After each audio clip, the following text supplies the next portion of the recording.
Air conditioning. The love of my life. Uh-oh. That doesn't sound good. What's going on, Habs podcasters? We're getting into that soupy part of the summer when your air conditioning is going to be holding on for dear life. That's where our friends at Standard Heating and Air Conditioning come into play. If your AC is out, you shouldn't have to wait.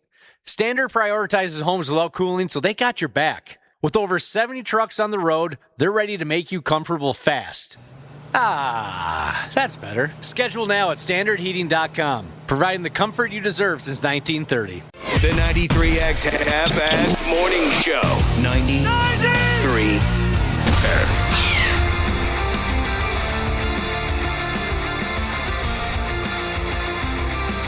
I ran out of time, Cubby. I didn't get a chance to do my mouth exercises. Oh, yeah. I do see you do that sometimes. Get over here. Do some mouth stretching. Get over here and help me do my mouth exercises. Well, we're hanging in there, I think, as best we can. Hope you folks can say the same thing. Yeah, we're hanging in there, and we're sure glad you're there for us this morning. I think that's part of what keeps us hanging in there. That and the money. The money. Yeah, that totally helps. First joke of the morning. Welcome to the program. It's so nice and gloomy out. I love it. I love the rain. You're enjoying the weather? Yeah. This morning. It's it reminds nice. me of fall, so it puts me in a good mood. I do enjoy fall, and I do enjoy a nice rainstorm. Well, that's just that's wonderful. Yeah. I'm with you. I'm happy that you've come into the operation with a positive attitude. I wish we could turn the lights off and light some candles instead. Maybe put up some string lights. We could. Like kind of set the mood better. Hey. We could do that. If this place burned down, Cumulus could use the insurance money. It's just like aggressively bright all the time. Feel free to turn down the lights. The lights are harsh. You have whatever you want. What's the gal's name? That's Ashley. Ashley, you have free reign. If you'd like to come in here with your free time and make this studio out to be like a frat house basement with just a few holiday lights and some dirty posters or what, you can do whatever you want. This studio is yours. As far as decorating goes, knock yourself out. I don't like the bright lights either. It's kind of necessary for some of what we do here. Oh, that's true. But show on up Saturday, Sunday. I'd love to see what you could come up with. Or just some lamps would be nice. It was just so we don't have to use the big light. I don't know if you guys are like that at your house, but I hate using the big light. Whatever you want. Yeah, I never turn on much lights at all, so you pick. If we're able What's up with dudes in doing that? There's been times where we're cheap. We don't want to pay for the electricity. I've left during the day and then came home when it's dark out, and I walk in the house and my husband's just sitting there in the dark. I'm like, what do you want to turn the light on? Turn a TV on? What's I always happening? do that. We're kind of like wild animals, you know what I mean? Bright lights throw us. You know what I'm talking about? Yeah. We're just big, dumb animals. What do they call that in the deer hunting world? Oh, shoot. Anyway, we don't like bright lights, dudes. It's just in our wiring. So again, I agree with you. I think this place is too brightly lit. It's like an operating room in here. It's very I've heard people, like clients will come in and, boy, this is really depressing in here. Yeah, it is. Yep. The whole vibe of the whole building. The bright lights highlight, for a lack of a better term, the mess that we have in front of us here. So come on in. Bring your string lights, bring your lava lamps and your... That'd be so sick, some lava lamps. I mean, if we're still able to do what we have to do, we need to be able to see if, Josh and I being the older guys on the program, if we can still do the job with our now limited vision as we get older, I'm all for it. Okay, sweet. I might have a couple of old posters I can put up on the wall. We used to have lamps. I brought in a bunch of lamps to one of our old studios. I don't know what happened to them. Maybe they're back in the piles of garbage we have at the other end of the building. I actually was thinking of taking some of that garbage. I was wondering if they would care at all. Probably not. They probably want to get rid of it, huh? Maybe. I don't know. I like the idea, Ashley. I do. I'm one of those dorks, Josh. I have a bin in my basement filled with all of the old posters that used to hang in my bedroom when I was a high school kid. Is that right? That's sweet. Why I'm surprised because you like to chuck stuff. Yeah, I do. More often than not. Anything really cool? Is that why? I mean, I really don't know why I binned up all my old rock posters. Maybe because I spent a lot of money as a kid decorating my basement. My bedroom was kind of just the basement. I had the whole friggin' area. I was always spent jealous so of people I that spent had so that. much time and money on decorating. That's what I thought made for a cool bedroom or basement when I was a kid, was just to cover every inch of the walls with my Kiss posters and my Ozzy Osbourne, ACD, all Any that. tapestries? Oh, Those were sure. cool back in the day. I've got a few of them. Josh, I have Sounds cool. I have a David Lee Roth Edelman Smile tapestry. That's awesome. I would love that. We could hang some of that. Ashley, again, it's all you. No one's getting in your way. That would be so. That sounds so sweet. You You should bring that bin in. I was like that as a kid too, where there's no wall space. I mean, there's nothing left. And my car was the same thing. The back of my vehicle was all bumper stickers. It drove my dad insane. Eventually, when I got my you were into bumper stickers. oh, I loved them. But now I don't like anything. I like our completely bare walls. You know, I never went with the bumper sticker ever, not once. I loved them. Yeah, I don't anymore. Any memorable ones you can remember? It was just all bands I liked. Okay. Yeah, nothing snarky or Not like anything. gas, grass, or ass or anything like that? No, nothing. Was that more common when you were a kid, though? Bumper stickers? Yeah. Yeah, I used to have a lot of buddies that had them. I saw one the other day, like the baby on board thing? Baby on board. And it was on the back of a vehicle driven by the world's worst driver. And I thought they shouldn't have anything on board in that car. It was terrible. I felt that's Child Protective Services stuff right there. My basement/bedroom was so hammered with rock posters and rock tapestries when I was a kid that I remember once my brother and I had a keg party in high school, and a group of gals that we didn't know all that well walked down into the basement. And I remember one of them saying, she looked around and she said to me, "This is exactly what I pictured your basement to look like." Is that a good thing or a bad thing? I don't know, but she was right. I mean, probably she said that probably because while I was in school, all I really did was talk about hard rock, right? How much I loved Ozzy and Kiss. So I think that's when she walked in, it was a reflection of my personality in school, I guess. Our room was kind of like a museum in the way that there's different, themes for each segment, because me, my brother, my cousin shared a bedroom until my cousin went to college, and then until I went to college. So, and we were into such different things. It looked like somebody who had some sort of like schizophrenia or something, because it was completely different. Our styles of music and stuff we were really into. It's a personality disorder. Yeah, somebody would think, boy, this person, they're really different in a lot of ways. You can be a different person in every corner of the room. And, I suppose not much has changed. The bar in my home, I have decorated with my favorite hard rock records in picture frames. So not much has changed. It's on a lesser scale than when I was a kid, where the entire basement was decorated. Now I've just got the bar area dedicated to that. When I first moved out the house, got my own place, I still kept some of those posters up in the basement living room. My first house. And I remember my dad walking down into the basement for the first time, and he sees some of those same Kiss posters on the wall that I had when I was a kid. And he said this, and he used a word that was so fitting of his personality. He looks around and he goes, "Jesus Christ, you just can't let go of that Kiss outfit, huh?" Outfit. They weren't a band. If you're a truck driver, I think a lot of truck drivers use that word for companies. They were out. So Kiss wasn't a band to him. It was an outfit. They are kind of more of a business than a band nowadays. They turned out to be, didn't they? Your dad was right. Well, there you go. Ashley is our new decorator. I would love Interior designer. Interior designer, whatever label you're most comfortable with. I would love to come back to work on Monday and have this studio completely transformed into something else. How fun. We've been promised that afore, have we not? Yeah. This is over and the- over and the first over. time it would ever be followed through on. And this is the only studio transformation that we could afford. Probably. Looking at just random decorations that I have left. like we were saying, it's like a high school or a college kid. If you spend any money on lights, we'll split it with you. All right. Deal. Dana, how long have you been here? 5 years? 5 years. Okay. Mm-hmm. Since you've been here, yes. How many times were you told the studios were going to be completely redone? It was going to be beautiful, and by Monday there's going to be a change. About once a month for the last 5 years.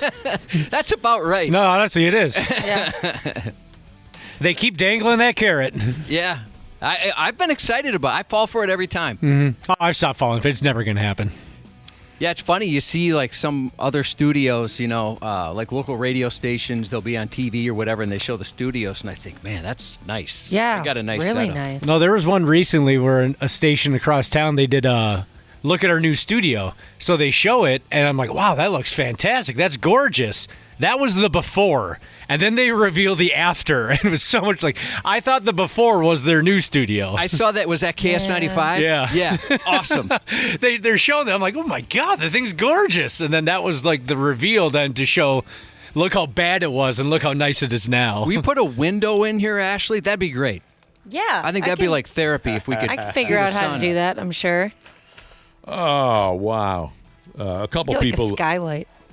A couple folks have texted in and to our text machine, 651-989-9393, and they've sent in pictures of rock posters that they had or still currently have hanging in their home. A listener named Ken sent me a really cool-looking Paul Stanley poster from 1978 that he still has hanging in his garage.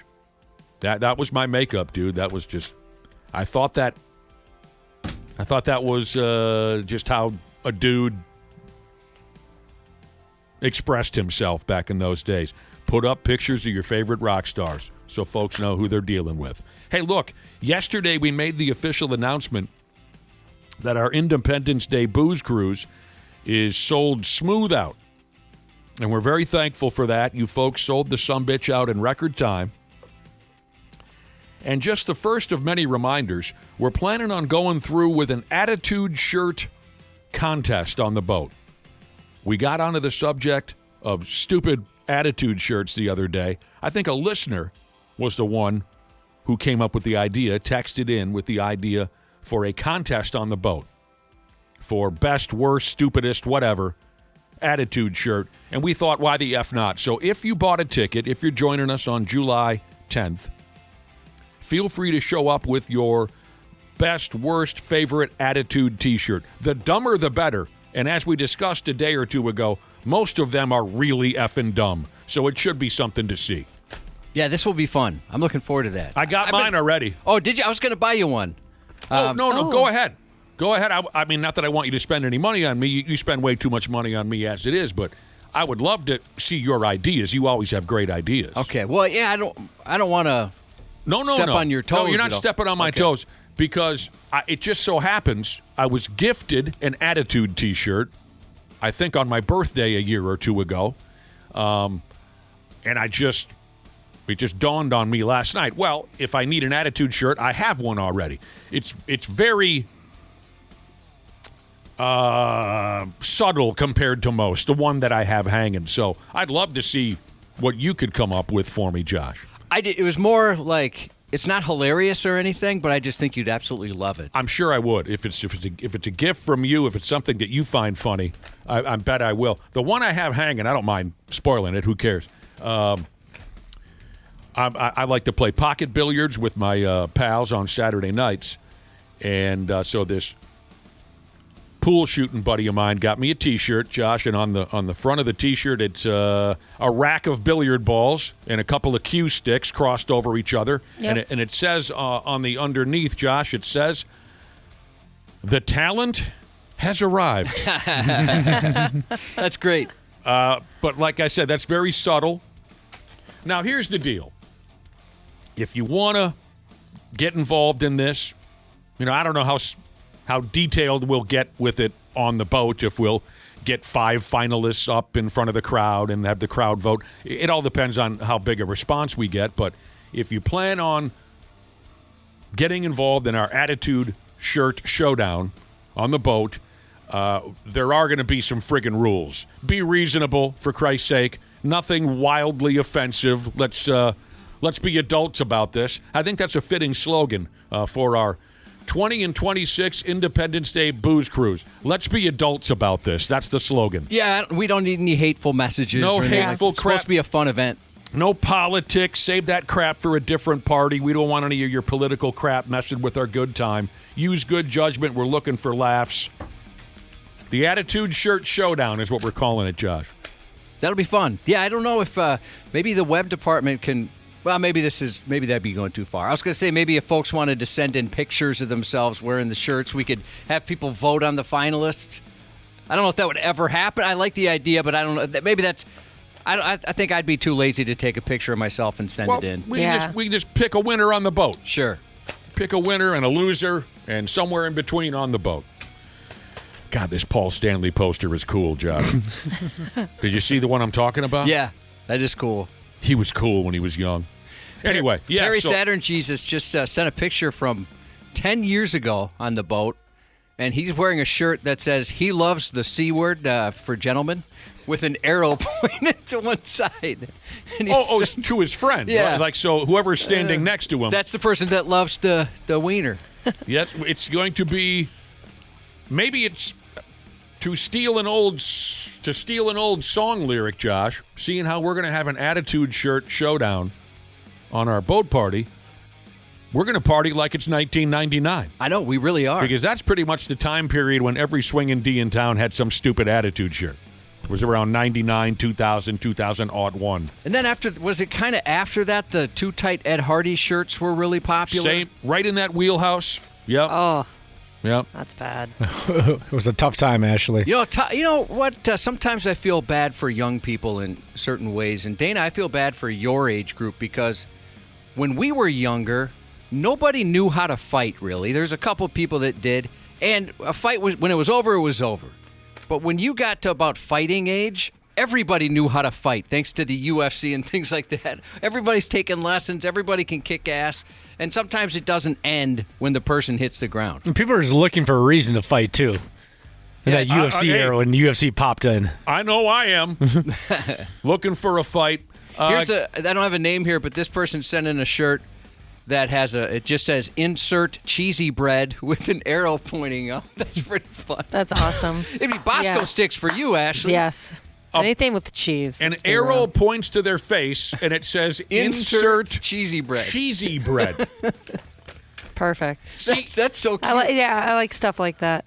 There are a few glimmers of hope in the Attitude Shirt world. There are. And that's a great example right there. By the way, we got a text from a listener who says, I have an Attitude Shirt that I know would win your Attitude Shirt Showdown, but the state of Minnesota forbids me from boarding any boat. Can we sit on the dock? Sorry, bro. Are you even allowed on the dock? What did you do? Very specific.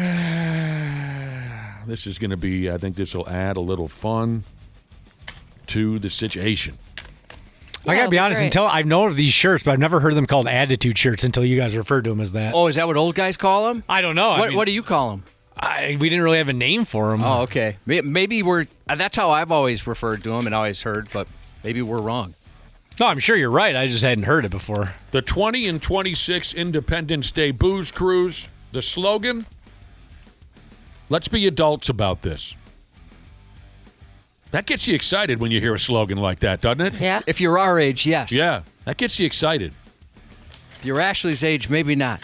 No. Well, we don't want people of Ashley's age to show up in the first place. Yeah. You know what else is going on at the radio station? Josh and I found out yesterday. I'm really looking forward to this. You know, as I've told you before, I am still one of those swinging D's that still likes to listen to the radio. I know we know better than anybody else in town. There's fewer and fewer of you.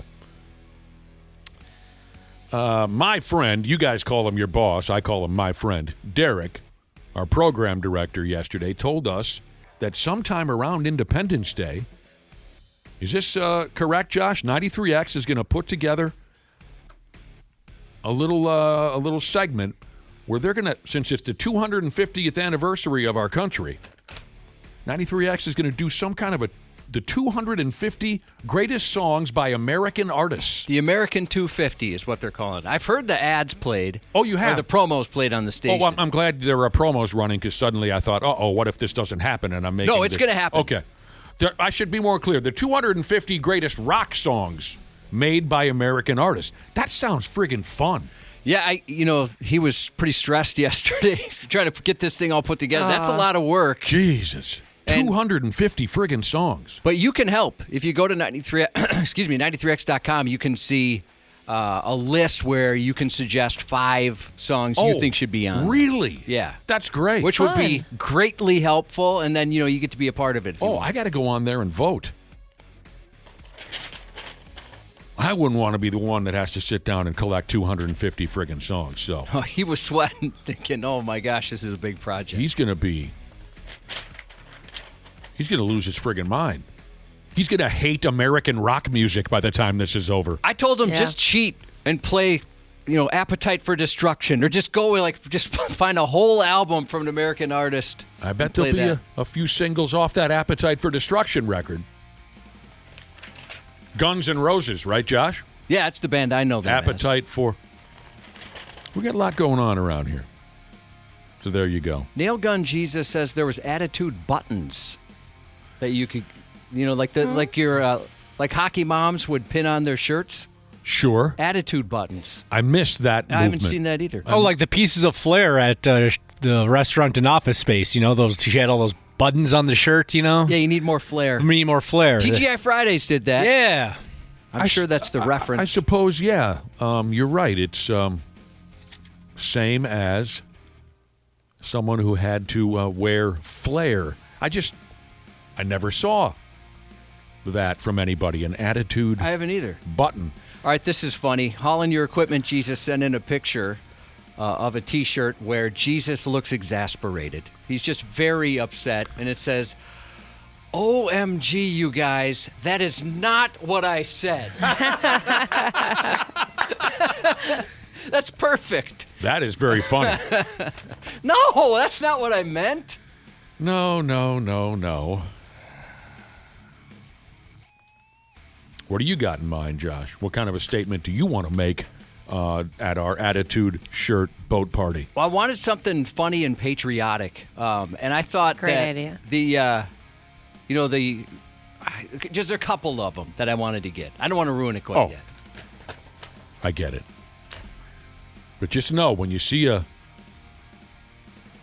sexy body on the boat and it's wrapped up in a maroon T-shirt with billiard balls and cue sticks and it says, "The talent has arrived," that would be me.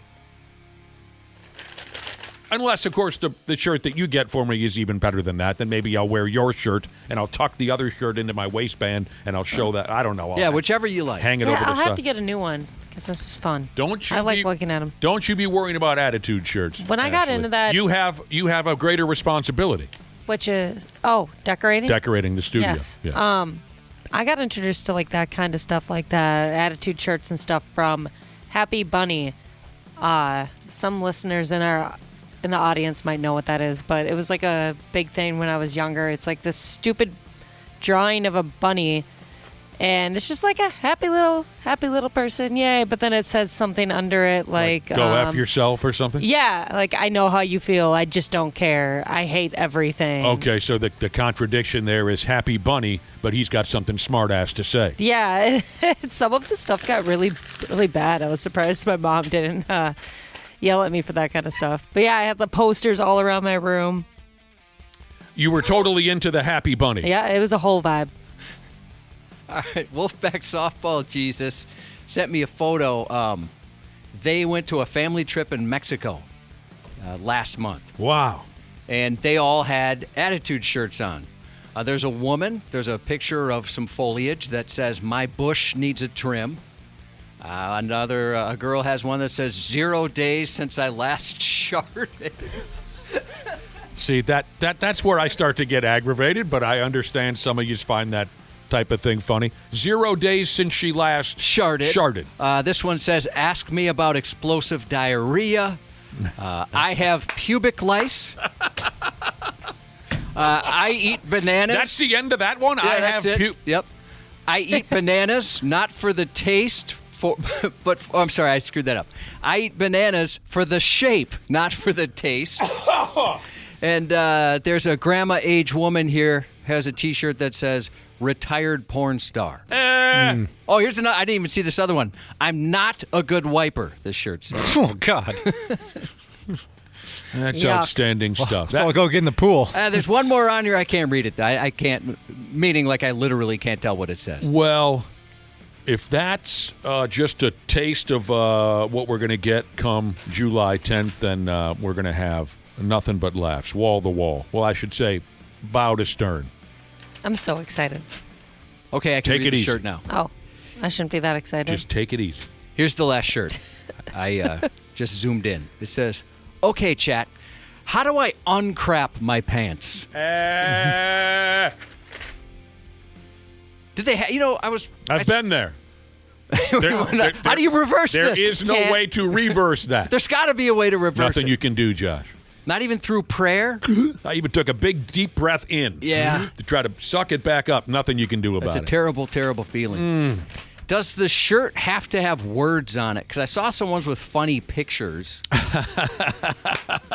Like that. There's a couple The I wanted Johnny to get. Cash giving the middle finger, that whole thing? Yeah, it could be something like that. Sure, it can be a picture. That's a very good question. I'm glad you brought it up. It can be a picture. Again, let's be adults about this. We're not looking to offend anybody. We're not looking to start fights in Stillwater because of your over-the-top offensive shirt. But, yeah, pictures are close enough. Okay, good. Yeah. Freeze it up a little bit. Wide open, Cubby. That's a good one.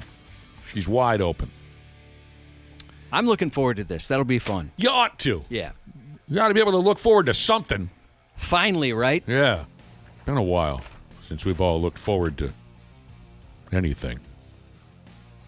Angry- So anyway, yeah. Yeah, a lot of people. There's a lot of penis shirts out there. A lot of tell me what a penis shirt is. like ones based on your penis. Some attitude shirts that talk about your penis or other people's penises. Dinky Doo? Has anyone texted in the Dinky Doo T-shirt? I haven't seen that, but there's variations of Angry Bus Driver Jesus said, "I may be shy, but I have a huge penis," and there's a lot of variations of that coming in. Okay, all right. Talking about your body style or something, and then, but I have a huge penis. I'll talk about your body style.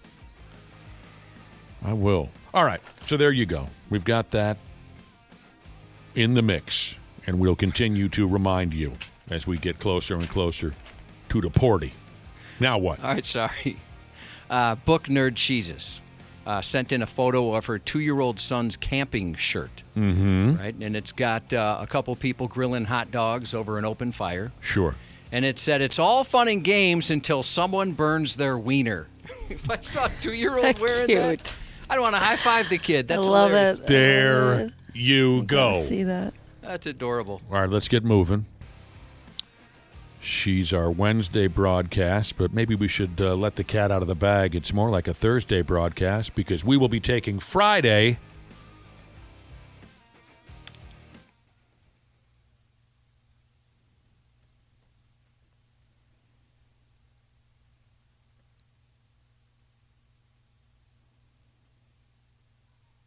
off.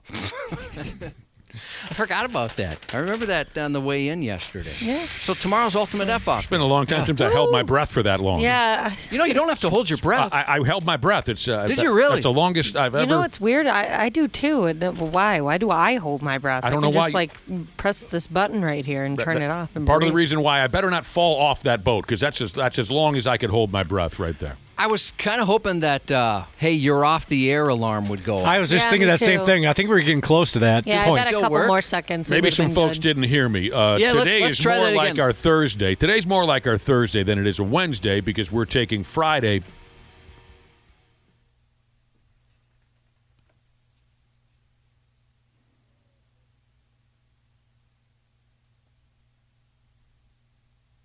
As a vacation day. Dang, it didn't go. No. Is there one more One thing more here that's try. not working? Oh, wait, Today is more like what? I think we got to go at least 15 seconds. You have a second counter in there, Yeah, don't you? All right, try that out. Okay. You really want to do this one more time? Yeah. We don't have to. Well, there's an audible alarm? Oh, yeah, you'll hear it. Oh, really? Yeah. Oh. So, Dana, put your hand up when it hits 15 seconds, and we'll just give up if it doesn't work. Okay. Just wait until, One more like, try. 60. I did not know there's an audible alarm. And we'll all be able to hear it? Yes. Yep. Today's more like a Thursday because we'll be taking Friday.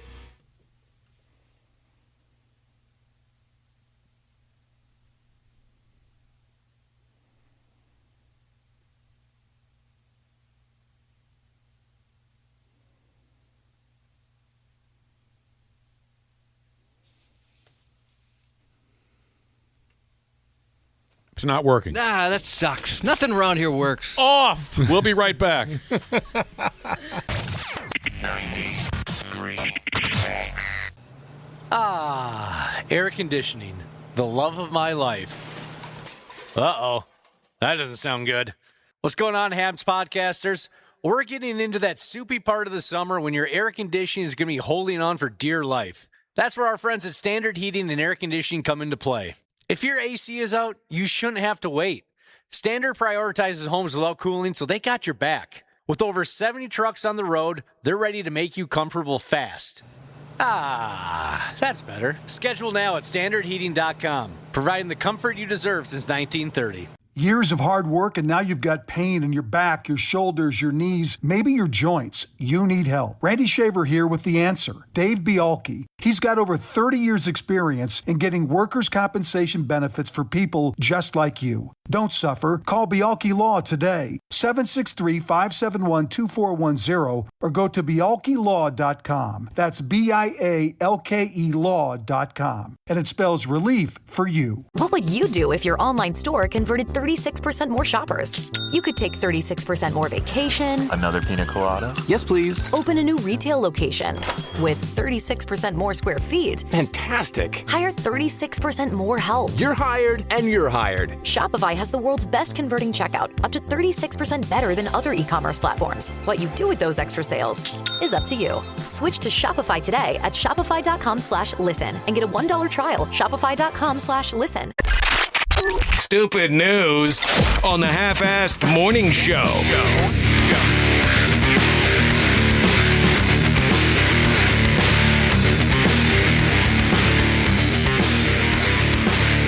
Cubby. Josh, you're about done. What do you mean? I'm about ready to ruin you. Oh, why? We were talking about our Attitude Shirt Showdown, which is going to be part of the festivities of our Independence Day booze cruise come July 10th out there on the St. Croix. Part of the fun is anyone who's planning to attend, if you've bought yourself a ticket, it's sold smooth out. You're SOL if you don't have a ticket yet. Everyone who's bought a ticket is invited to join in on our Attitude Shirt Showdown. You show up to the boat, wear your favorite hilarious Attitude shirt. And we'll have some kind of a contest maybe. If we don't get too many beers in us, maybe we'll have some kind of an organized contest and pick a winner. Wear your favorite Attitude shirt. The slogan, again, for this year's Booze Cruise, Independence Day version of the Booze Cruise, the slogan is, let's be adults about this. Someone actually texted in and said, what if I went out and made a T-shirt that said, the Booze Cruise 2026, let's be adults about this. That sounds like fun. Yeah, that's great. Go ahead. I love this slogan. But a few people have texted in some more examples of what they find to be fun or funny Attitude shirts. And I think I have one here at the ass end. It's going to ruin you. You're going to be worthless for the rest of the day. I can't wait. Worthless.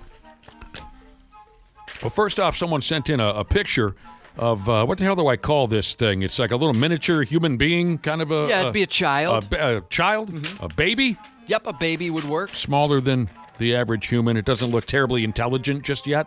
They're getting there. Not much. A baby. The little baby is wearing an Attitude T-shirt that says, all Mommy wanted was a back rub. I've seen that one. I almost got a couple of those when I found out I was pregnant, but I was like, some of those are a little bad. Like I liked one that had like a picture of a rifle or whatever, and it said like, I'm proof that my daddy doesn't shoot blanks. Shooting blanks. Yeah, I've seen one like that are for dads more that say all dad wanted was a BJ. Oh. Mille Lacs Lake Rubber Ducky Jesus. He's got a T-shirt that says 2 inches can do a lot of damage at 90 miles per hour. Here's one where it's a picture, and it's a human being helplessly being sucked into the sky by an alien ship, right? A gamma ray is being shot down to the earth, and it's sucking a human being up into the bottom of this spaceship. And it says here, "Get in, loser. We're doing butt stuff." This is the one I think that might cause Cubby to bust a spring. Sent in by a listener. And first off, it's got a wonderful drawing on the front of the T-shirt of a medieval knight on horseback. Cool. Yeah. You like those medieval type I television shows? Love that kind of stuff. They're wearing the armor and the swords. And right. So it's a medieval knight on horseback. And the T-shirt says, "Thou may ingest a satchel of Richards."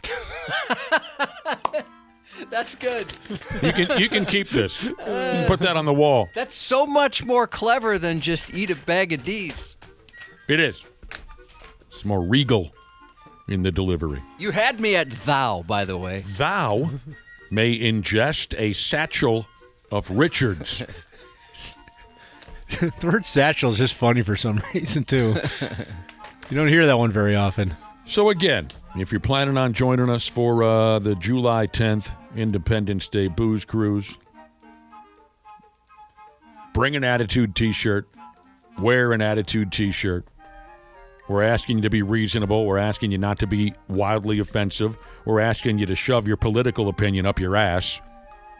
You can go to your own party where you rage back and forth about politics with a hateful T-shirt. That's not going to be part of our setup. We're looking for what, Cubby? Laughs, good times. That's it. Laughs. Adults. Let's be adults about this. There's a lot of funny stuff where you don't have to spew hatred in any way. That's right. Although some of those are funny, too. But we're asking you not to wear them. But if you got a picture on your cell phone and you want to show it, that's understandable. Oh, shirts with just, thank you for saying pictures, because you asked this question earlier, and it opened up a fresh can of worms. Can an Attitude T-shirt just simply have a picture on it? Absolutely. Doesn't have to have words. You can just have a picture. Here's a T-shirt that says, "Sellin' D, $40 an inch, buy all 3 for $100. That's a savings of $20. You're a bargain hunter. Yeah, I try. By nature. Price shop. Coupon cutter. All right. Today's Stupid News Report is right here. And it goes like this. Oh, birthday parties. They happen. The way I look at it, Cubby, there are a few obvious birthdays in one's lifetime that warrant a full-blown 4-alarm celebration. 20, 40, 50, 75, and up. What was it again? I'm sorry, maybe I misspoke. Yeah, I did. 21, 40, 50, 75, and up. Other than that, I think folks need to get over their birthdays and get over themselves. For example, don't bother me because you turn in 32. I think 30 is normal. It's not. It's like a normal celebration. Because Nope, when it you go isn't. to the store and you see It's like abnormal. go to like the birthday aisle, they will have like a section for 30. Like Yeah, 30, 40, 50, 60. That's fake news.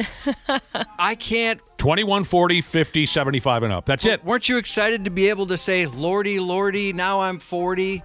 Or Well, yeah, I included 40 in there. Yeah, I know you did, but I'm saying like, or the I'm dirty 30s, that kind of thing. 21, 40, 50, 75, and up. 21. Why not? Why are we leaving 30 out? That does seem like a milestone to me. Yeah, it is. There's like a whole, what am I looking for? What word won't You guys work? live Like in franchise around that. You live in a fake world. Like death to my 20s. People do that. They do like a funeral vibe. A lot of black. Not 60 even. Nope. Hey, by the way, when is it appropriate to bring out the old fart balloons? Because it used to be 30, and then 40, And I wonder, is The it old 50? fart balloons. Wait, 50's not a milestone birthday? Yeah, it's in there. 21, 40, 50, 75, and up. Oh, I got that kind of stuff for my husband's 30th birthday that he just had. Like that stupid. And I think it was meant for like 50-year-olds at the store, but I was like, this is funny because he's older than me. He's gonna die before me. So yeah, I got a lot of that like old folks one way or some stupid signs like that. For a 30-year-old. Yeah. That's the dumbest thing I've heard all day. What about 18? And life, you got it. I guess I missed 18. Sure, I'll go along with 18. 16. Huh? 16. Sweet 16. You get your license. Take it. You can have that one. 13. Yeah. Add that to Become the a list. teenager. Okay. Every single birthday is significant. About time. Thank you. All right. Every single one of Finally. them. Now let's talk half birthdays. We never answered your question When is about yours? old fart balloons. Yeah, I was waiting for somebody to text in the correct answer. It's got to be older than 40 now, don't you think? I think it's 50. 50 is the old fart time. I don't care. I just love the concept of an old fart balloon. I remember my aunt got hers at her 40th birthday, and I thought that She was kind of a notorious farter, wasn't Yeah. she? Oh, wow. Yeah. I thought you were joking for a second. No, she they'd hang could let around. it rip.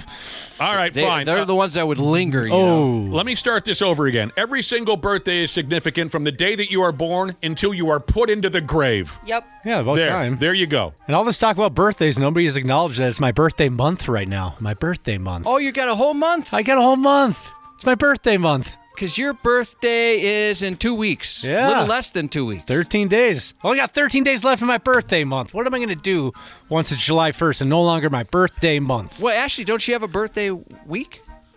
What do you mean? Like, I guess I just noticed that it's the week of my birthday.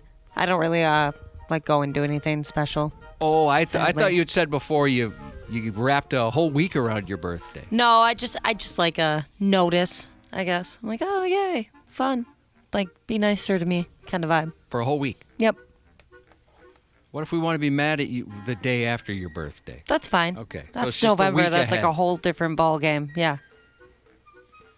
Here's a guy who cut her loose in a big way back on his 39th birthday. And this was a couple years ago, don't you know? He came up on his 39th birthday. He threw a party. And by God, he cut her loose. Now, this effing guy comes off like such a colossal jack stain that I'm sure his birthday party had little to do with all this nonsense that I'm about to tell you. He's obviously one of those ticking time bomb type of maniacs that's just waiting for a reason to bust a spring. But this all did take place at his 39th birthday party. It says here now Justin is the guy's name. Ass Hat Justin. It says here he inhaled a full handle of that Jack Daniels there at his 39th birthday party. That'll do it. And then he took to firing a gun at a police helicopter that was making its way through the neighborhood. He's lucky he's not dead. I would they're probably not do dead. that after drinking a handle of Jack Daniels. I'm sorry, one more time? I would probably do that after drinking a handle You think so? of Jack Daniels. Oh, yeah, I'm not in my right mind whatsoever. I hope I'm never drunk enough where I think it's normal to shoot at somebody. Right. Much less Right. a police helicopter. I think you could give me 2 handles of Jack Daniels. There's not a chance in hell I'm picking up a gun and firing it at anybody or anything. Yeah. Oh, my God, no, yeah, I'm blacked out. I'm not even in my body at that point. But yet you could see yourself shooting just- it. Yeah, exactly, You- because you I'm just doing, like, whatever. Like, I just would have no control over my actions. I'd be doing whatever. If I ever drink a handle of Jack Daniels and there's any guns around me, just take them away just in case. I guess Yeah. I've never been that drunk. I will. I can't imagine ever doing that in the first place, much less deciding I'm going to go start shooting at people. Again, this was a couple years ago. The story tells me that Justin got angry at his family for one reason or another at his little stupid birthday party. His childlike anger and all that whiskey caused him to grab up his gun, and he emptied an entire magazine into the walls of his apartment. Yikes.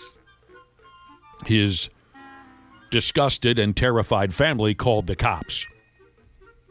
And when he found that out, when he found out that they had contacted the police, hammered off his ass Justin, he then made his way up to the second floor of his apartment building, where he dumped some bullets into the side of that police helicopter that I was telling you about.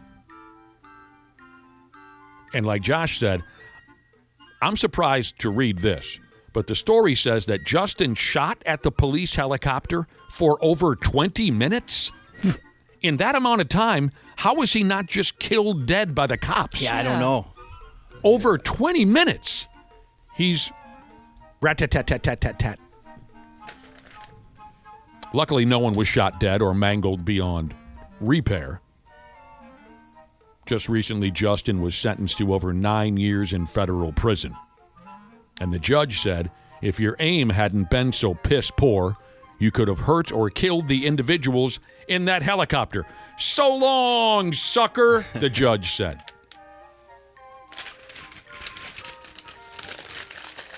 That happened at a 39th birthday party.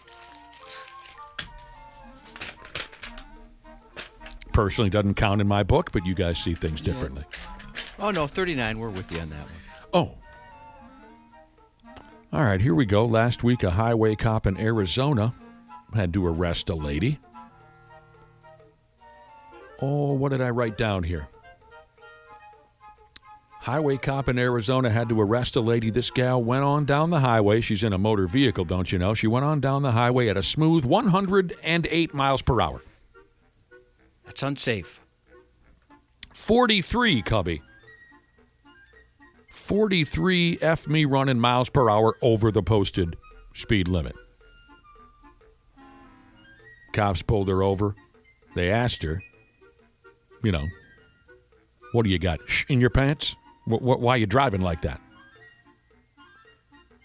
The gal told the cop that she needed to get home. She needed to get home as quickly as possible so she could catch the latest episode of a television program called Love Island. Oh, yeah, that's super hot right now. I think I've seen a few minutes of that one because my wife watches it. The women don't wear a lot of clothing on that program, Cubby. That's the secret to success of that type of show. And it seems like the casting directors tend to lean towards mostly attractive people. Very attractive people, I would even go as far as to say. Can I guess that they also are a bit provocative? Oh, yeah. And sexually ambivalent? Mm-hmm. I watched a couple of episodes of that because of everybody talking about it, and it's really uncomfortable. Question. They just made Josh. out a lot. Oh, I got two questions. Oh, yeah, one, why is it uncomfortable? Because of all the making out? Yeah, I don't like watching people kiss. It's gross. Gross. Isn't that a streaming show? It's on Netflix. So she could have got home at any time. I think they do like live reunions and things like that, potentially. So, I mean... But it's still going to be there when she gets home. I would think your Netflix subscription is quite a bit cheaper than whatever ticket she's going to get. And it's not like, you're not rushing home to see a Seinfeld episode in 1997. Where if you missed it, that's it. Yeah, then you're screwed until you catch it on a rerun a couple summers later. You guys, we were talking about birthdays a few minutes ago. We'll get back to this lady in Arizona. We were talking about birthdays. I think there's a few standard ones that you should celebrate full on, 4 alarm. Other than that, you should leave us alone. When you turn 33, nobody cares. You guys see things differently, and you started talking about birthday months and birthday weeks. Here's a listener who texted in to say, birthday month, birthday week, what are you, rookies? He likes to celebrate, Josh, something he calls his birth decade. Sounds expensive. It's a 10-year-long party. He says, 10 years of straight ego fulfillment. Okay, the lady in Arizona, 108 miles per hour. And she told the cop she had to get her carcass home so she could catch the latest episode of a sexy television program called Love Island. Well, here's what I have in front of me. Peacock airs new episodes of the Love Island series damn near every day. Oh, it's every day? I didn't So, realize. it's Oh, not it's Netflix. Peacock. I got you. Whatever, it doesn't matter. I couldn't remember when you guys said it. That part doesn't matter. As we all know, that's not an excuse to risk the lives of every swinging D out there on the highway by driving like a puke bag. So this gal was arrested for reckless driving, and they impounded her vehicle. Yeah, she had it coming. So the cops don't just give you a police escort home, I totally understanding where you have to watch Love Island. Of all the shows, I wouldn't expect that. You know, like you could say, like, I want to catch the Super Bowl or something like that. Love Island. No, that's Yeah, not. that show sucks. It's not It the sucks a lot. program I expected to hear in that situation. You don't like the program? No, Fair enough. it's very trash. Mediocre at best, Trucker Jesus says this about birthdays: 16, 18, 21, 30, 40, 50, 65, 75, death. Yep. Well, wait a minute. Yep, you argued with me when I mentioned there were only standard, but now you're saying yep to that guy? What do you mean? Well, you were just missing some of them. I was missing some. Yeah. Yeah, we just thought 16, 18, and 30 should be on the list. Yes. And 50. Seemed like those would be reasonable. 25 or 6 to 4. What was that Chicago song? All these numbers being thrown out, it made me think of that Chicago song. 25. Remember that one, Josh? I don't remember any lyrics ever. Well, it's the title of the song. Yeah, even so. 26, 5. Someone text me. What's that friggin' Chicago song with the numbers in it? All right, this here will bring back memories of that movie, 25 or 6 to 4. I think that's the title. This will bring back memories of that movie, which was called Good Luck Catching Me If You're Going to Be a Bitch About It. Or something close to that. Tom Hanks and Leonardo DiCaprio. Catch Me If You Can. Catch Me If You can. You were close. Yeah. And actually, I think that's a better title. Good luck catching me if you're going to be a bitch about it. Hey, wait a minute. That is a great movie title. That one really grabs you. Tom Hanks and Leonardo DiCaprio movie. What I have here for you is apparently one of the all-time scams on record.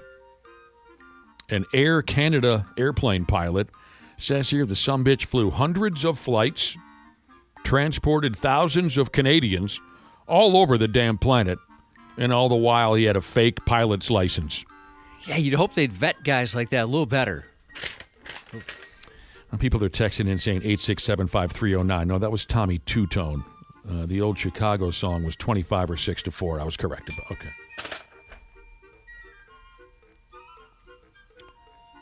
Thousands of airplane rides. This guy steered the airplane up and down. You know how they do. For 17 years. He was behind the, what do they call it in the business, Josh? The yoke? The yoke. Never had a real pilot's license. This fake Canadian pilot dude. He was an airplane captain for Air Canada from 1998 all the way until last year. Somehow, some way, Air Canada, they found out about this dude. They found out he was a phony, though a clearly skilled phony. Yeah, that's one thing. He obviously must have been a pretty good pilot. Yeah, he knew what the F he was doing. He wasn't looking to hurt anyone. If he wanted to kill a plane load of Canadians, he could have done that a long time ago. So I think, if you ask me, it's obvious he was in it for the money and for that hot Canadian action.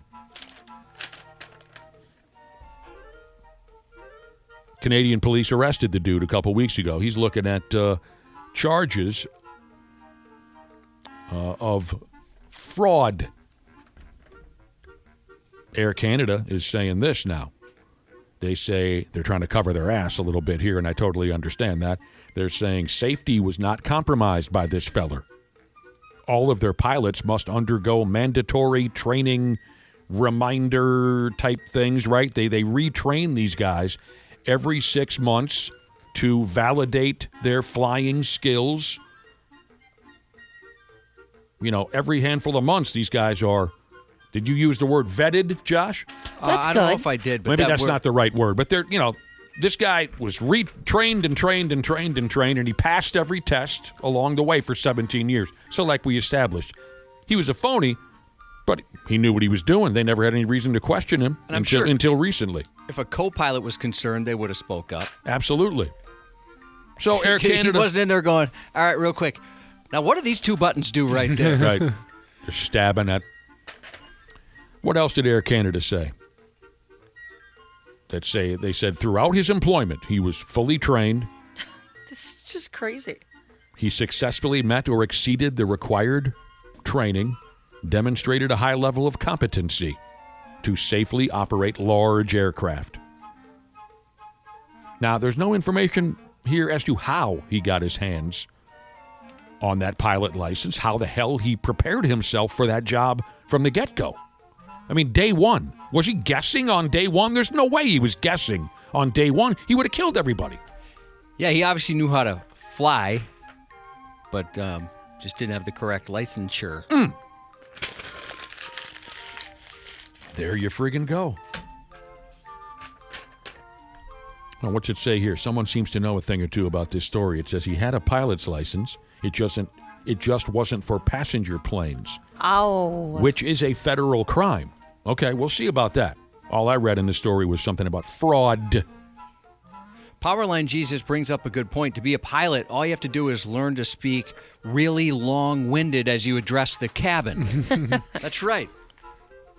Boy, that original message that the pilot sends through the intercom there when you're waiting to take off in your airplane, that original message, it means more to me than the pilots will ever understand. You know what I mean? If the guy says, "Welcome to Flight 16 from Minneapolis to..." Yeah. I'd grip my chair and prepare for death. But if the guy comes off and says, "Hey, welcome everybody to Flight 16 from Minneapolis," I go, "Okay, here we go." You know what I mean? Yeah. Yep. There's something about that delivery. It means everything to me. You don't want to hear the pilot taking his retainer out right before. No. I want that sumbitch to sound like he's been through everything. All right, before we go ahead and finger this one out for me because I got nothing. A popular tourist attraction in New Zealand has been temporarily closed. Closed because of what they call here multiple incidents involving human feces. That's a fancy schmancy way to say that people have been pulling off their pants, Josh, and underwears, and then they've been pushing out turd logs all over this effing joint. It's a place called the Fernery, which is, hang on to something now, a building full of ferns. Appropriately named. Like the plant. You know what I mean? Yep. The Fernery. Wall-to-wall ferns. And I know what you're thinking. You're thinking that maybe it's the pure, unfiltered excitement that's causing so many people to drop doo-doo from one end of the building to the other. Yes. After all, it's a building filled with ferns, Josh. We're only human. Our bodies can only manage so much excitement before something gives way. Take my money. I don't care how long the line is. I'm getting in there. I can see you coming home from that trip with a souvenir T-shirt from the Fernery.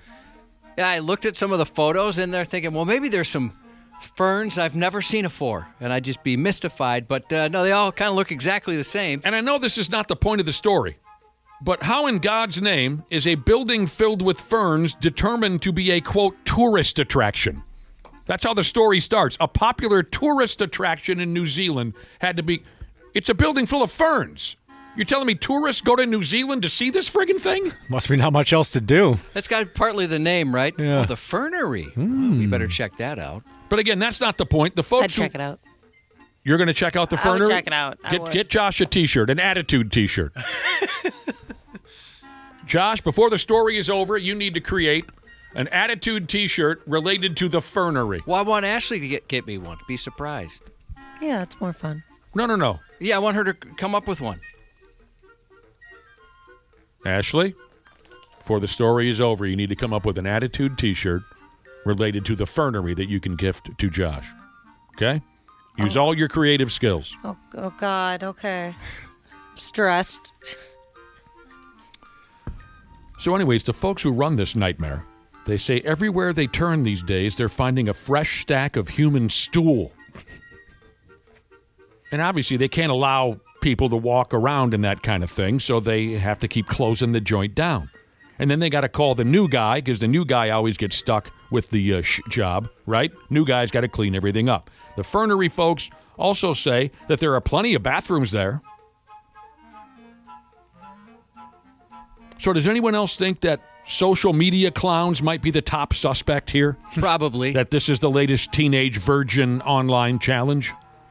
To take a dump at New Zealand's top tourist attraction and then put it on MySpace? It's got to be something like that, right?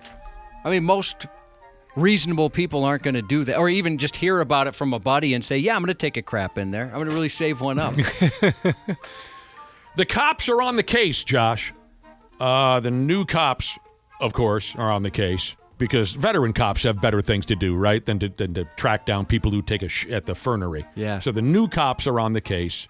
They're all over this. Okay, what's your name? Let me ask you about the new cop, though. The new cop. Like the new guy on the force, he sees all that poop. Yeah.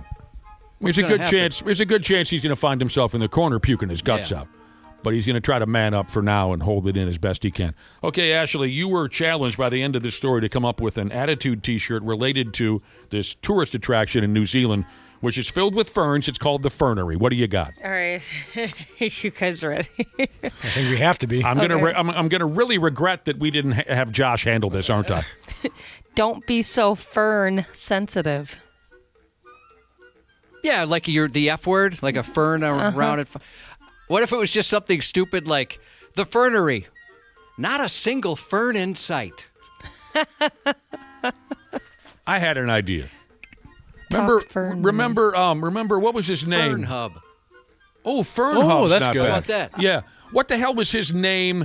He had Jim Varney. Remember the actor yeah. Jim Varney? Yeah, I love that guy. And he had that line, know what I mean, Vern? Mm-hmm. Right? That was his catchphrase for many years. And then he went on to play Ernest in the movies, but he started off, I think, in 7-Up commercials, and his little catchphrase was, know what I mean, Vern? So you have a picture of Jim Varney on the T-shirt, and the quote, know what I mean, Fern? Yeah, I like that. I like that. You see where we're going? Yeah. All of these, maybe they'll be up for sale at our Attitude Shirt Showdown come July 10th on our It's booth. Ferns When I Pee. Oh, there you go. Oh, that's good too. We're getting somewhere. Fern's Gone Wild, maybe? Fern's Gone Wild. We're gathering momentum, and eventually, sports. Sports on the 93X Half-Assed Morning Show. World Cup American interest. Halfback passes to the center. Back to the wing. Back to the center. Center holds it. Holds it. Holds it. World Cup Spanish interest. Halfback passes to center. Back to wing. Back to center. Center holds it. Holds it. Holds it. Will there be a World Cup update later on this morning at 7:30? I can make that happen. All right. Let us know There's what's some going news, right? Oh, yeah. Couple big stories. Big stories on. last Oh, my night. God. Live, laugh, Fern. We've been talking a lot of Attitude T-shirts today. We've been talking a lot about Attitude T-shirts. When you said the name Vern with Fern, I was trying to think of other celebrities. What about, like, it kind of looks like Howard Stern, and it says Howard Vern? Or Sure. Fern? Yeah. You live in your Fern? We had a story in the Stupid News about a place called the Fernery. It's a building filled with ferns. We were trying to come up with a proper Attitude T-shirt related to that Fernery. You got a picture on the T-shirt of Smokey from Friday, and it says, "What's up, Big Fern?" Helper Monkey Jesus said, "Sick Fern, brah."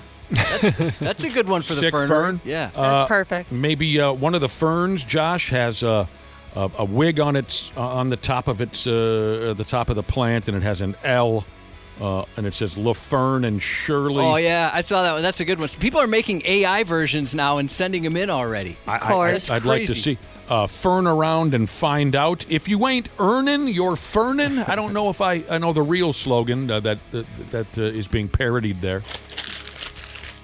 But the effort has been undeniable to try to come up with an Attitude shirt for the Fernery. Undeniable. Twins last night spanked the Texas Rangers real good. Real good. Beat them 12-2. They're looking good the last couple of ball games. Speaking of soccer, they have a day off today to make room for a soccer game. And we can give you the details on that when Randy Shaver jumps in. What the hell day is it today? Wednesday? Randy Shaver, probably Brad Ryder too. We can get into that. Josh has some more news for you coming up in just a few minutes.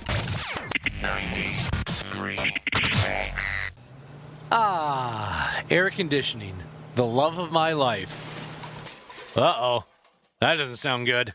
What's going on, Habs podcasters? We're getting into that soupy part of the summer when your air conditioning is going to be holding on for dear life. That's where our friends at Standard Heating and Air Conditioning come into play. If your AC is out, you shouldn't have to wait. Standard prioritizes homes without cooling, so they got your back. With over 70 trucks on the road, they're ready to make you comfortable fast. That's better. Schedule now at standardheating.com, providing the comfort you deserve since 1930. Years of hard work, and now you've got pain in your back, your shoulders, your knees, maybe your joints. You need help. Randy Shaver here with the answer. Dave Bialke. He's got over 30 years experience in getting workers' compensation benefits for people just like you. Don't suffer. Call Bialke Law today, 763-571-2410, or go to bialkelaw.com. That's BIALKE law.com. And it spells relief for you. One Night with Steiny. One Night with Steiny. Shout out Full Send Nelk. This is just about me being myself. Gonna be chaotic. I can't guarantee anything. All I can guarantee is that you're gonna be entertained. How can I join an OVO? You can keep DMing Drake or keep paying. By the way, I like OVO. How do you know that I do that? I know you DM Drake all the time. I know. How do you know that? You paid me $3,000 on Venmo one time to text him for you. Dude. One Night with Steiny. One Night with Steiny, baby. Let's go. Follow and listen on your favorite platform. The 93X Half-Assed Morning Show. What in the actual are you guys doing? On 93X. My whole inside is messed up. Like it take me like 2 hours to take a number 2. Let me explain. I promise that'll make sense as we get into our first story here. Poor guy, by the way.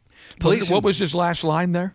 It takes about 2 hours to go number 2. Oh, wow. What happened to this poor bastard? Police in Rhode Island said a man's facing charges after a motorcycle crash earlier this month, and a trash can is at the center of it. And I never see somebody take a trash can and throw it at someone. But that's what happened. Well, you never watched the old ECW program?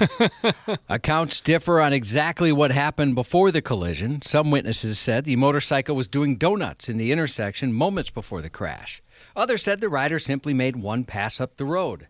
Either way, prosecutors say a 35-year-old man ended up pitching a trash can at the crotch rocket. His attorney argues the motorcyclist was driving recklessly and said his client was only trying to prevent someone from getting hurt. That's how you do it, right? You throw a trash can at somebody. In fact, some people have lauded the man on social media for throwing the trash can. Maybe I'm wrong then. Viewing it as an attempt to stop a dangerous rider before someone else got injured. Didn't look at it that way. What do you think, Josh? There's probably better ways he could have went about it, and it affected this guy's digestive system. You'll hear about more in a second. Yeah. Someone did get injured. The motorcyclist who lost control, and this guy who now has the problems with the pooping. I did a lot of things in my life, but I never did nothing as trashy as that to throw out something like that. 35-year-old. Did he call it trashy? Trashy, yeah. I don't think he even meant to. No. But it works. Okay. The 35-year-old can tosser faces 2 felony charges, and the guy who got pinned underneath the bike said he can. The gentleman deserves every punishment coming his way. I promise you, you deserve everything that you got coming to you. I had to jump in front of a motorcycle because of you to stop my fiance from getting killed. The 19-year-old motorcyclist is facing charges as well. He was cited for several violations. Well, I don't know. I might be on the side of that trash can thrower. I can see in the moment thinking you're trying to stop the guy. Yeah. But I guess, like anything, right, there's varying views of what happened from people that were there, and certainly varying opinions on social media about it. Poor guy jumped in front of this out-of-control motorcycle douche in order to save his girlfriend, and it's mangled him so badly his digestive system is sideways. That's what he's claiming.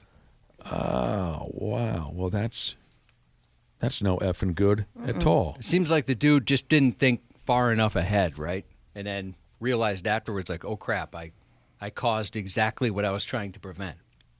Today, by the way, is Global Garbage Man Day, so thanks to all of you who keep this place looking nice. Thank you. Sadly, it's been a deadly month for motorcycles in Minnesota. 15 riders were killed in the first 12 days of June alone, according to the data. That comes on top of 9 motorcycle fatalities recorded during all of May and 3 more in April, pushing the yearly death toll to 27. The troubling trend has public safety officials concerned as Minnesota enters the heart of riding season with 2 major summer holiday weekends still ahead. It's hard to predict how the rest of 2026 season will unfold, they said. But a DPS spokesperson said if historical data remains consistent, it'll end up as a significantly higher fatality figure this year. There were 57 motorcycle deaths all of last year. So far in 2026, motorcycle fatalities on Minnesota roads have more than doubled compared with the same point a year ago. You know, this was a hot topic a few months ago to the point where I think a lot of us got really annoyed. But I had my first experience the other day, Cubby, with lane splitting. I was stuck in traffic with a bunch of other sorry bastards, and a motorcyclist went broom between all of us. And I got to be totally honest with you, scared the pants off of me. Yeah, scared me too. Holy balls, it made me jump right out of my, what do you call that thing, that chair that I was sitting in, jump right out of my seat. I saw a motorcyclist almost get wiped off the road the other day. It was pretty scary. I think the person behind the wheel never saw him, didn't really look. Luckily, nothing bad happened. But yeah, it's scary. And these numbers, it's sad, to see that this is continuing to happen, especially when it gets worse.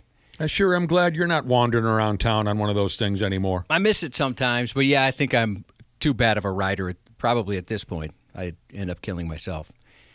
This is a story about how a confrontation over a negative ice cream shop review went from a contentious rocky road to a heartfelt apology-apolitan.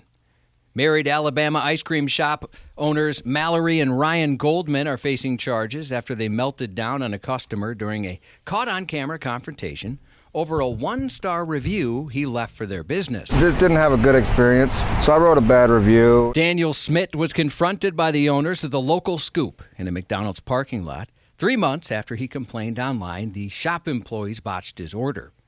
I'm mad because I busted my ass, at something, and you think you're going to run it into the ground? An incensed Mallory fumed at Smith, who recorded the June 7th exchange on his phone, which, fitting for the story about ice cream, was on a Sunday. I didn't think nothing of it until she reminded me of it. What followed was nearly 15 minutes of verbal sparring, with Mallory continuing her tirade as the two traded insults about each other's appearance and financial situation. You're ugly. Yeah, well, you're broke. That kind of mature, productive dialogue. You live in a camper and you DoorDash. I sure You're do. garbage. I'm proud of it because I own my You're camper. garbage. You're just nothing. You're nobody. Well, that's mean. Oh, yeah, she is. No, let her go. Wow. Yeah, let her finish her sentence. I want to see where she's going with that. She might have a convincing argument in there somewhere.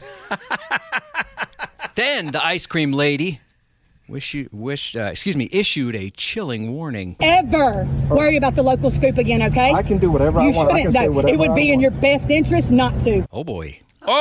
Oh, I'm kind of scared of her. Do not continue to involve yourself in my business. I will absolutely do something, she said.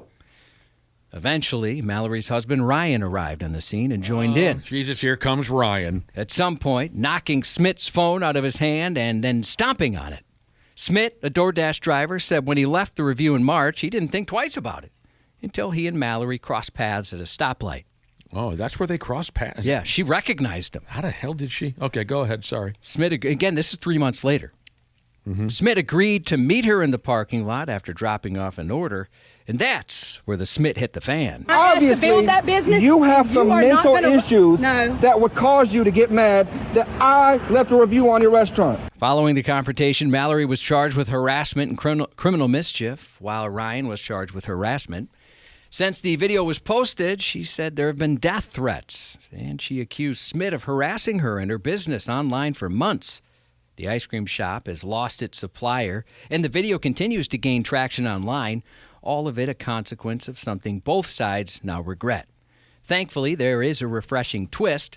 After weeks of serving up hostility, both sides appear ready to chill out. In recent days, Mallory served up an apology. I apologize to Daniel Smith, to my family, and to those in the city I love, Mallory said. She continued, I'm embarrassed with how I acted. While I can't take it back, I can reflect on it and learn from it. Well, sure. Smith, meanwhile, said on Facebook he wanted the charges dropped Monday, writing, "Social justice has prevailed, and I believe there is no need to take this any further."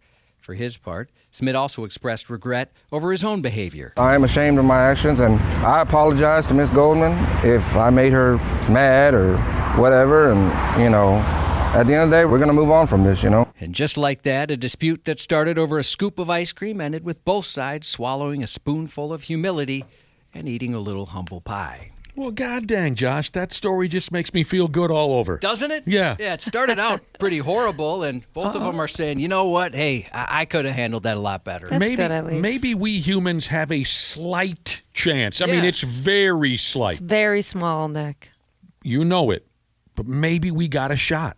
More and to more make folks, you do see that. It doesn't probably get enough coverage. No. But, yeah, it's great. These guys, if you watch the video, they hated each other's guts. And then they came to decide, hey, that was pretty stupid. Maybe we got a chance. Not trying to make anyone hungry or anything, but today is National Apple Strudel Day. Apple Strudel Day and something about garbage men, too. Yep. There's a lot of those holidays, or quote-unquote holidays. Yeah, okay. And in some pastry current events, it was just announced McDonald's is bringing back the fried apple pies for the first time in more than 3 decades. I mean, that's great, but talk about stepping on a guy's dick. I was going to dedicate our 8:30 break entirely to pastry current events. And I didn't know. I didn't know. I just didn't want to miss it. Think of something else. They'll be available for a limited time starting June 23rd. Yeah, I just saw a Facebook video about those yesterday, and they look delicious. Dude, I used to get those all the time when I was a kid. Anytime I went, or the cherry ones. Dude. Oh, dude, I love cherry pie. You know what I'm talking about. Yeah, I know what you're talking about. Imagine you're out for a quiet Sunday morning walk with your dog. Your companion is named Diesel, an 8-year-old pit bull. It's a good name. It is a good name. That's for a tough dog. It's just before 9:30 a.m. The birds are chirping. The air is fresh. Then a completely naked man bursts from the brush and charges at you, balls first. That's the situation one Massachusetts man found himself in Sunday when he called 911 to report a nude stranger had emerged from the woods and attacked him. According to police, the man was 34-year-old Alexander Morano. During the encounter, Morano threatened the victim, claiming he had a shotgun, and he choked Diesel. Where? Yeah, where do you have a shotgun? Around. You're completely naked, dude. when officers It's over there under the tree. When officers arrived, the victim pointed toward what appeared to be a fully naked man emerging from a grassy area. Scary. According to the police, Morano quickly ducked back down, then resurfaced moments later with his hands raised, and thankfully only his hands were raised. That's a penis joke. Mm-hmm. The good news for everyone involved is that police found no sign of the shotgun Morano claimed to have, which makes sense. A completely naked man has very limited storage options, and it would be hard to hide a shotgun up your butt. That's a butt joke. The story somehow became even stranger when officers asked the question on everyone's minds, why are you naked? Yeah, what's wrong with you? Morano's response was simple. Aren't we all naked at some point? Wait a minute. I didn't think this was going to get deep. Yeah, honestly, that's difficult to argue with the logic. I've got 32 years in law enforcement, and I do have to say this is probably in the top 5 of the most bizarre things that I've ever seen. Following his arrest, officers said Morano was speaking rapidly and incoherently, leading them to suspect he was experiencing either a drug-induced episode or perhaps a mental health crisis. Fortunately, neither the victim nor Diesel suffered any serious injuries. Yeah, what'd the pit bull make of all this? He's confused, probably. As for Morano, the arrest is merely the latest addition to an already packed portfolio of pending problems. He currently has 3 other cases pending in various district courts. One of those stems from a February 25th arrest by police who charged him with driving under the influence of drugs and alcohol. His second such offense.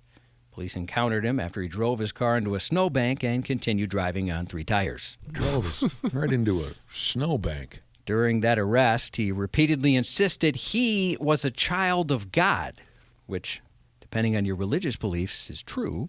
Apparently, divine intervention doesn't extend to the DMV, though, because in April, the child of God was charged with operating with a suspended license. Halt!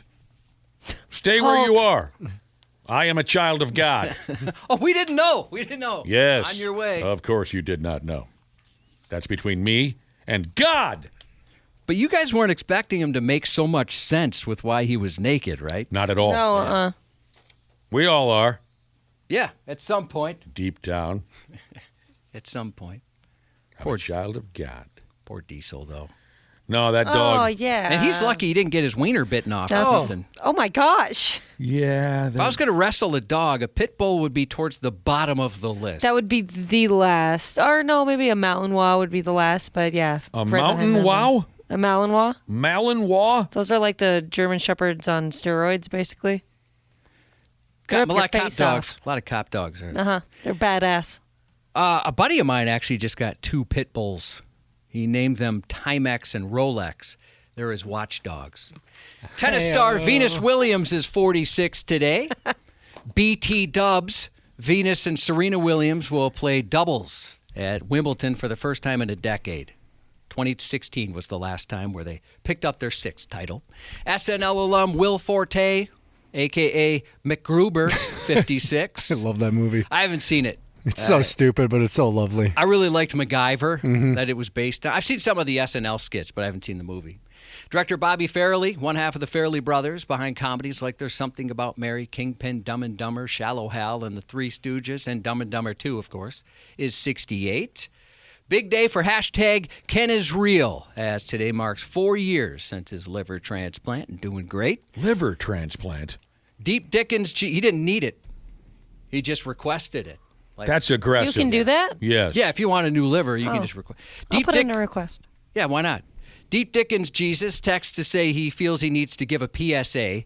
His 19-year-old stepson got his driver's license yesterday after 6 failed attempts. Oh, no. He said Wow. he's proud of him, but he's a little scared at the same time and just wants folks to know he's out there on the road. Get some, baby.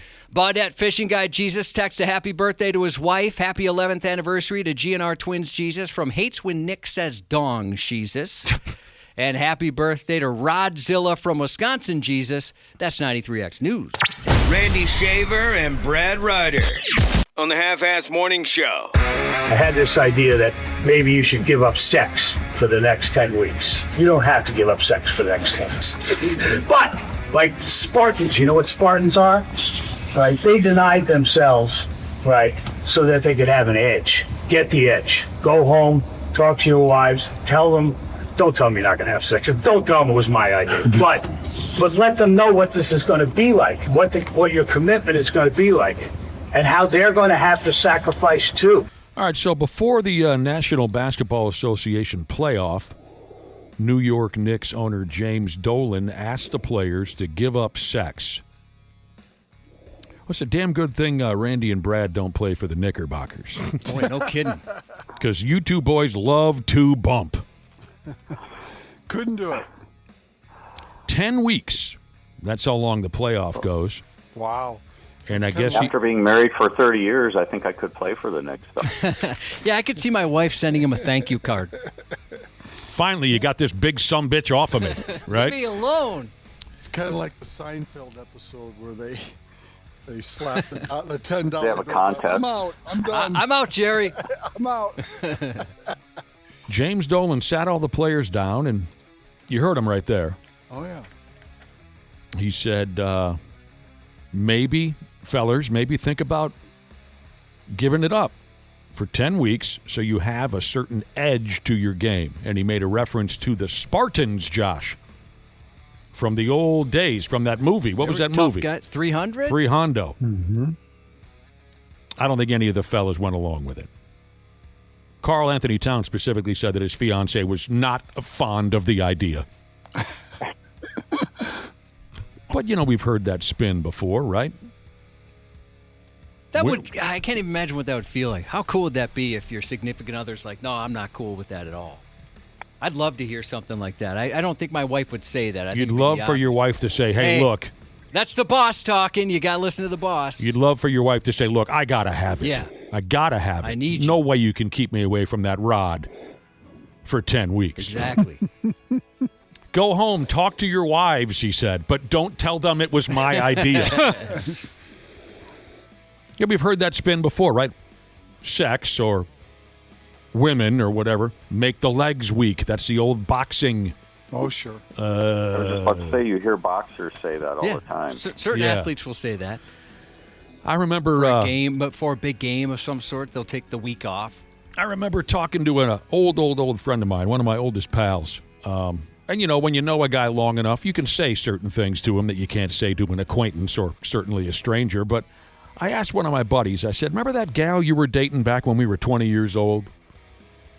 And Missy was her name. And he said, yeah. And, again, because we're bros, we can have these conversations. I said, you got to explain to me, what was the draw there?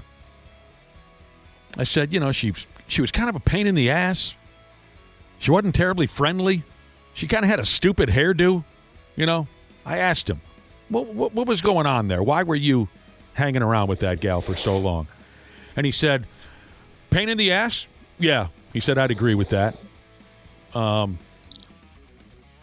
the nicest person in the world? Yeah. And he said, the stupid hairdo? I agree with that too. But he said, you know what, bro? She loved to bump. But it changed a lot of minds that day, I bet, on her. And when you're 20, yeah, it can be a major factor. You might want to put that on your list of things when we get Andrew DePaula back on the line, because I think I've heard of a lot of football players who do that too.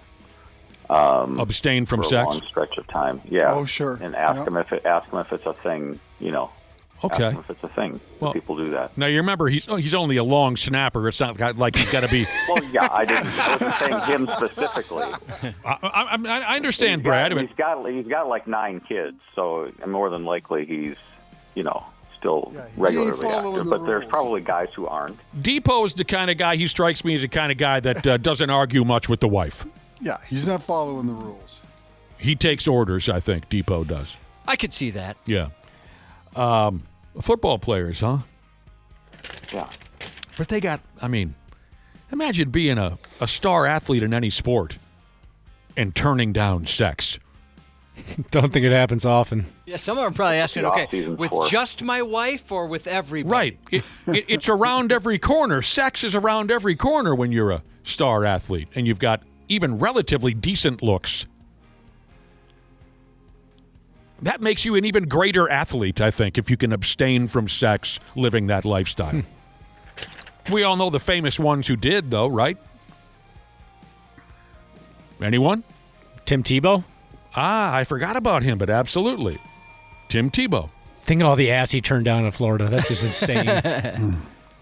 True, full-on, 4-alarm insanity. Mm-hmm. Barry Sanders, right? Oh, sure. Oh. Yep. Mm-hmm. I heard Barry Sanders turned down, squish. Every your guy Russell Wilson, I think, was in that category. Oh, really? Oh, yeah, you're right. Before, he waited till he was married. Did he really? Yep. Yeah, because I remember us talking about that. So wait, he's dating, is it Ciara? Ciara? Yeah. What? Sounds right. Right. And nobody believed him. You're dating her. No way. Patrick Beverly once said that he abstains before games.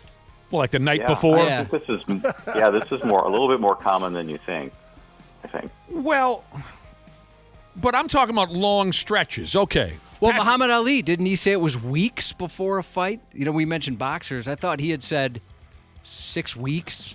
That I don't remember. Maybe it was more. Like we stated, boxing was kind of the first sport where we heard this might be a regular gimmick.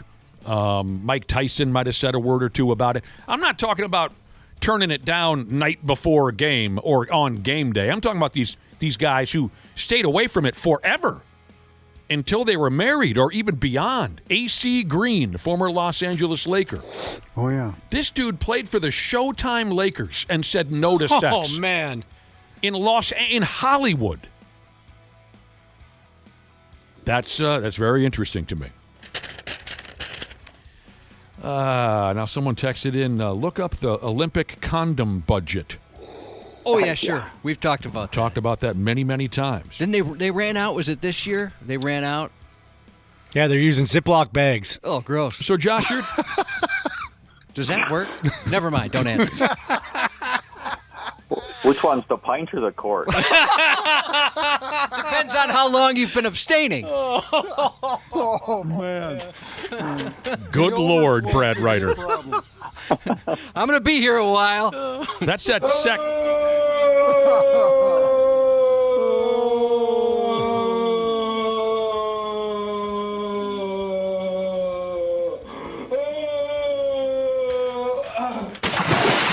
Oh my God! Lord. Put down a no-wake buoy. Oh, give me a tarp. Brad Ryder, that's that sex education background of yours. That's right. We have a full chapter on that. You've had more conversations about semen than you're comfortable to tell us about, I'm guessing, with your sex education background. Do college kids chuckle like we did in 6th grade when we were first learning about that kind of thing? Or are they mature enough where they're not going to laugh? Well, I go back to the fact you forget I taught that class one semester 6 years ago. You taught it for 6 years. And it was during COVID, so it wasn't even in person. Brad, you have to understand, on this program, we throw logic and reason out the window. Yeah, we're going to hold on to that. You are forever going to be a sex educator. I never actually was face-to-face with I never asked for it. Yeah. Now, what the hell did you do at work where they gave you the sex ed job? What kind of mistake did you make? I don't know. Here's an interesting question from IT Hottie Sheezes. She says, what kind of sex are you having where you need 6 weeks to recover from it? Yeah, no kidding. I've never had that. It's a good question. I can't provide that. Nothing. Yeah. Yeah, Tebow. I forgot about Tebow. Geez, he was just straighter than a Grizzlies D, wasn't he? Unbelievable. What happened there? Did someone fall in? Ah, man. I just did a little day analysis, though, here. Day analysis? We were talking about this? Yeah. A little, backgrounding. According to AI, this is a folklore. What is? It doesn't, medically speaking, it doesn't. Oh, yeah, there have been lots of studies that debunk it. Right. Yeah. Abstaining from sex doesn't give you any kind of an edge physically. Right. It doesn't, yeah. And a lot of people were pointing out that Mike Tyson used to bang right before going out to the ring, and that didn't seem to affect him most fights. Yeah, until he got a little Buster Douglas in him. Yeah, no one really proved anything. There was no medical proof. Maybe it was one athlete who he knew he couldn't get laid, so he started saying that was the reason why, because, I got a big fight coming up. Oh, smart. And you just use that as an excuse and kind of spread. Yeah, some old boxer in the 40s who just had a face like a gargoyle. Yeah. Yeah, where was... I want to give this person credit. They said, yeah, Butterbean didn't have to worry about that. Oh, I bet Butterbean got ass. Remember when he knocked out Bart Gunn? Oh, yeah. God, did Bart Gunn die that night? No, he did not, but his career did. Yeah. Oh, man. If you're an old television wrestling fan, you remember was it called the Fight for All? Brawl for All. The Brawl for All. Mm-hmm. Widely regarded as the worst idea in the history of television wrestling, and that's a statement. Mm-hmm. But who was it? Whose idea? Was it McMahon's idea? I'm guessing. To put these television wrestlers in the ring and have them box for real. And they did. And it was a disaster. A lot of them weren't very good at it. But the ones who could throw a punch, like Bart Gunn, he ended the career accidentally, inadvertently. I'm not trying to blame Bart Gunn, but he knocked out Steve Dr. Death Williams so badly that Dr. Death's career was over. Mm-hmm. So, and then Bart Gunn wins this tournament against other wrestlers, and McMahon's idea then was, well, let's put him in a real boxing match against Butterbean, because Butterbean was this, circus act type character. Right. And Butterbean beat the piss out of him, and then there goes Bart Gunn's career. So it just was a total disaster from start to finish. In the first Jackass movie, Butterbean was a part of it, and he boxed Johnny Knoxville in a department store. Obviously knocked Johnny Knoxville completely out. One of those things where he's snoring before he even hit the ground. We've seen that before. And then the best is, so then they cut to him in the van. They're taking him to the hospital, and they're like, Johnny, and he is out of it. He is on Mars. And like, Johnny, like, how are you feeling? He goes, I think I'm a little concussed. And then he kind of pauses, and like he genuinely asks, he goes, is Butterbean okay? That's a good line. I mean, did he even get a punch in? Did Johnny Knoxville even get one punch? He let him kind of like hit his body a little bit. Oh, okay, so they kept it going for a little bit. Then Butterbean finally was like, all right, this is over. All right, local legend wrestling referee Rob Page texted in. He knows all this television wrestling. Mark. It was Vince Russo's idea. Oh, okay. Vince Russo was a nut job. Yes. And Jim Cornette and Vince Russo, that's when they started their hatred for each other. Jim Cornette will never forgive Vince Russo for coming up with that idea. But then again, Vincent Kennedy McMahon could have said no, but they went ahead with it. Was it Vince Russo? Jim Cornette said this about Vince Russo. He said something like, "Before I die, he has a wish that before he dies." Oh, I got it. He wants Vince Russo to die before him, so then before Cornette dies, he can go to Russo's grave and piss on it. That's how badly he hates the guy. Bullet Club Jesus. Yeah, the Brawl for All has its own documentary on Spike TV. If anybody hasn't watched this, it's friggin' fascinating. What a colossal goat F that was. Okay, back to the idea of athletes restraining from sex. A listener texted in and said, if there was an advantage to abstaining from sex, great question. Imagine the career that Darryl Strawberry would have had if he wasn't allowed to bump in between at-bats. Yeah, if it gave you an edge, Darryl Strawberry would have hit 1,000 career home runs. But we all know he was back in the dugout getting it smooth on, Cubby. Well, in the clubhouse, like behind the dugout. Sure. He didn't do it right there in the dugout in front of Wally Backman and Lenny Dykstra, Ray Knight. Keith Fernandez, and Ray Knight, and Mookie Wilson. Ron Darling. How far can we take this? Howard Johnson. Kevin Mitchell. Backman. I mentioned Wally Backman. That's one. got Josh, mark that down. That's one Gary Carter. negative mark, one demerit for Gary. Who? Gary Carter. Oh, Gary Carter. Yes, of course. All right. PETA, the People for the Ethical Treatment of Animals. They want the San Antonio Spurs to change their name to the San Antonio Spores, as in mushrooms. Jesus. It's a bit of a reach, even for them. Randy Shaver. The San Antonio Spores. Did we lose Randy? Yeah, you did for a second. Oh, did you hear that? I did not. No, my thing kind of. Oh. Once in a while, my Tim Tuffle, by the way. Yes, Tim Tuffle. My phone. Oh, Timmy Tuffle. Yeah. Yes, I remember him. So you did not hear anything I said about the San Antonio Spurs? You said something about spores, and that's the last thing I heard. PETA would like them to change their name to the San Antonio Spores. Oh. Because a spur is a sharp metal object that humans jab into the majestic bodies of innocent horses in an attempt to control which direction they go. And that's mean as hell, and it hurts the horse's feelings. PETA said that promoting spurs can be seen as glorifying how animals are abused in rodeos.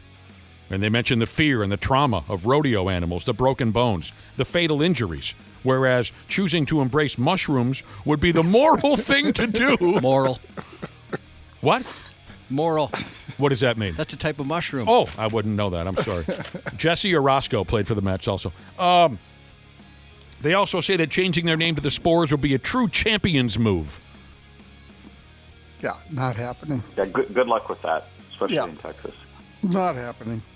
But, Brad Ryder, maybe you didn't know this. Texas is very proud of its mushroom industry. Again, good luck with that. Yeah, we're happy for him. Sid Fernandez. Sid Fernandez. He's a big fat guy. He was. Jesus. Sid Fernandez, he was a big Yeah, I believe you. It's just funny the way that I'm first sure- popped out. Yeah, he doesn't want to be remembered that way. He was a lefty. There's probably other things he'd like to be known for. PETA is offered to provide a new logo and uniforms to the Spores.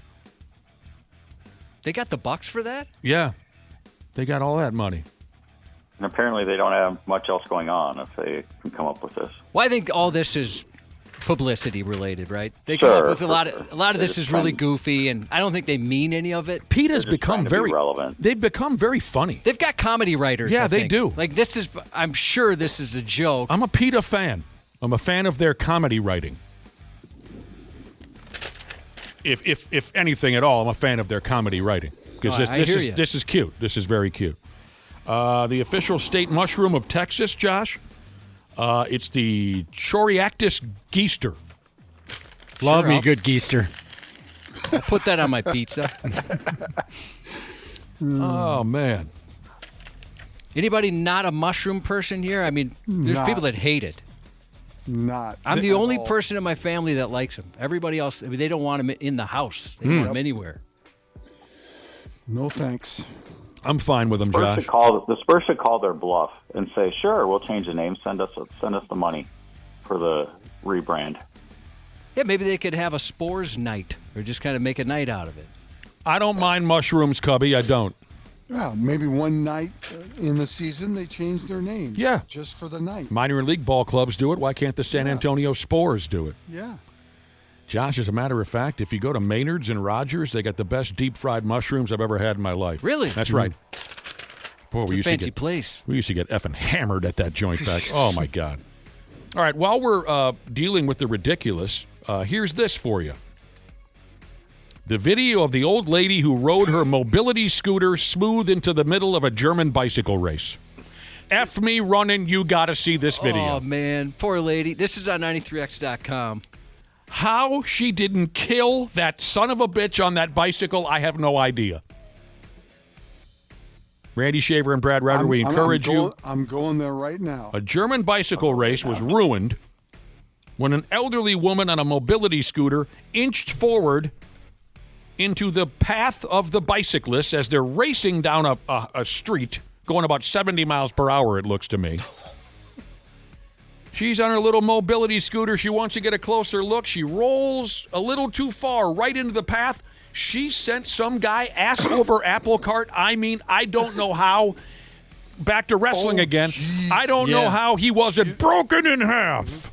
That is the kind of tumble I took when I broke my arm riding a bicycle. That was bad. That's exactly what happened to me. Right over the top of the handlebars. Oh, man. But I'm sure. Oh, my God. Was it in slow motion? Oh, Anytime for I've sure. crashed on a bike, I've never crashed that fast like this guy, but Suspended animation? It's always in slow motion for some reason. If you look, there's two guys nearby holding beers, and they don't put their beers down to try to help or anything. Oh, my God. They still got their beers going. That's just, Well, there's a couple of people that just had their hands on their heads like, oh, no. I wouldn't know what to do in that situation. I can't blame those Was guys. that guy's arm bent all the way backwards, or was he just that flexible? I couldn't tell. Check out the video on 93x.com of this old lady and her mobility scooter. Oh, my God. Just about killed a guy dead. Ass over apple cart guy. He took the worst of it, but 4 other bicycle riders went down skis. The dude who got it the worst, by the name of Paul, he said he came away from it relatively well. Don't know how. That is something. I fantasize about the day when I finally get my mobility scooter. You've ridden one before. I have. You seem to love it. I put some miles on. Yeah, when I had gout in the darkest days of my now 20-year battle with gout, in the darkest days, I had to ride a mobility scooter when I'd go to the grocery or to the hardware store. And, I'll tell you what, I loved it. Oh, it was fun. Everyone gets out of your way. How do you rent one of those? Is that what you had to do? Well, no, Randy Shaver, there are some joints that just have them available at the front of the store. Yeah. I got you. Like, I don't know if Target does, but Walmart certainly does. I just sat my narrow ass down and vroom, vroom. My grandma and a bunch of her buddies at the retirement home or the old folks home, they had some of those. And they used to cruise around like they were in some sort of motorcycle club. And when you put her in reverse, Cubby, everybody knows it. Oh, yeah, those are loud. Beep, beep, beep. You feel like you're operating some construction equipment or something. That's living right there. One of the ladies that my grandma would tool around with had flames. Like her grandsons put flames on that scooter. Let her buck. Sick. And, back to this old lady on the mobility scooter that ruined the German bicycle race. How did she not take a pedal to the skull and die instantly? Yeah, it just clipped it in the right way. You could see kind of on her face, like, oh no, I've gone too far. And they were really cooking. Yeah. Really cooking. Oh, Jesus. Yeah, good question from a listener. This old lady in Germany, she should have talked to Uncle Terry about that. She didn't put it in reverse fast enough. There's been a couple stories this week that have reminded us of how Uncle Terry was unable to put his mobility scooter into reverse.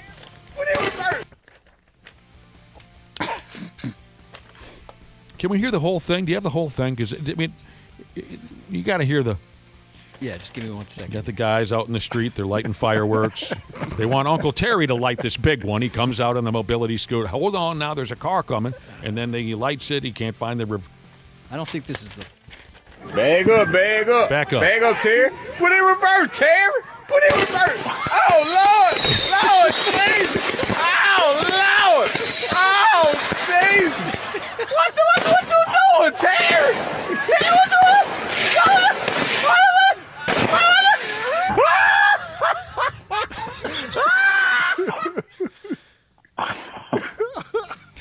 Oh, this is good stuff. I don't care who you are. I That's want to just hang funny. out with that guy. Oh, my God. Terry was mesmerized. Didn't seem like he had any idea what was going on. Oh, my God. Anyone see that Twins game last night? Just the highlights. Oh, yeah. They spanked the Texas Rangers so badly that in the 9th inning, the Rangers made the best move in baseball. They put a position player out on the mound to mop up the mess. That's always worth a few laughs in my book. And the dude the Rangers tossed out there last night, it was effing slow-pitch softball. It was Trevor Plouffe and some other young character were calling the game. Must be some special handful of games where what's-his-nuts, Corey Provis isn't involved. He's on vacation or something. No, Corey's working radio this week because Yeah, Danny they just switched it up a Danny little bit. Gladden.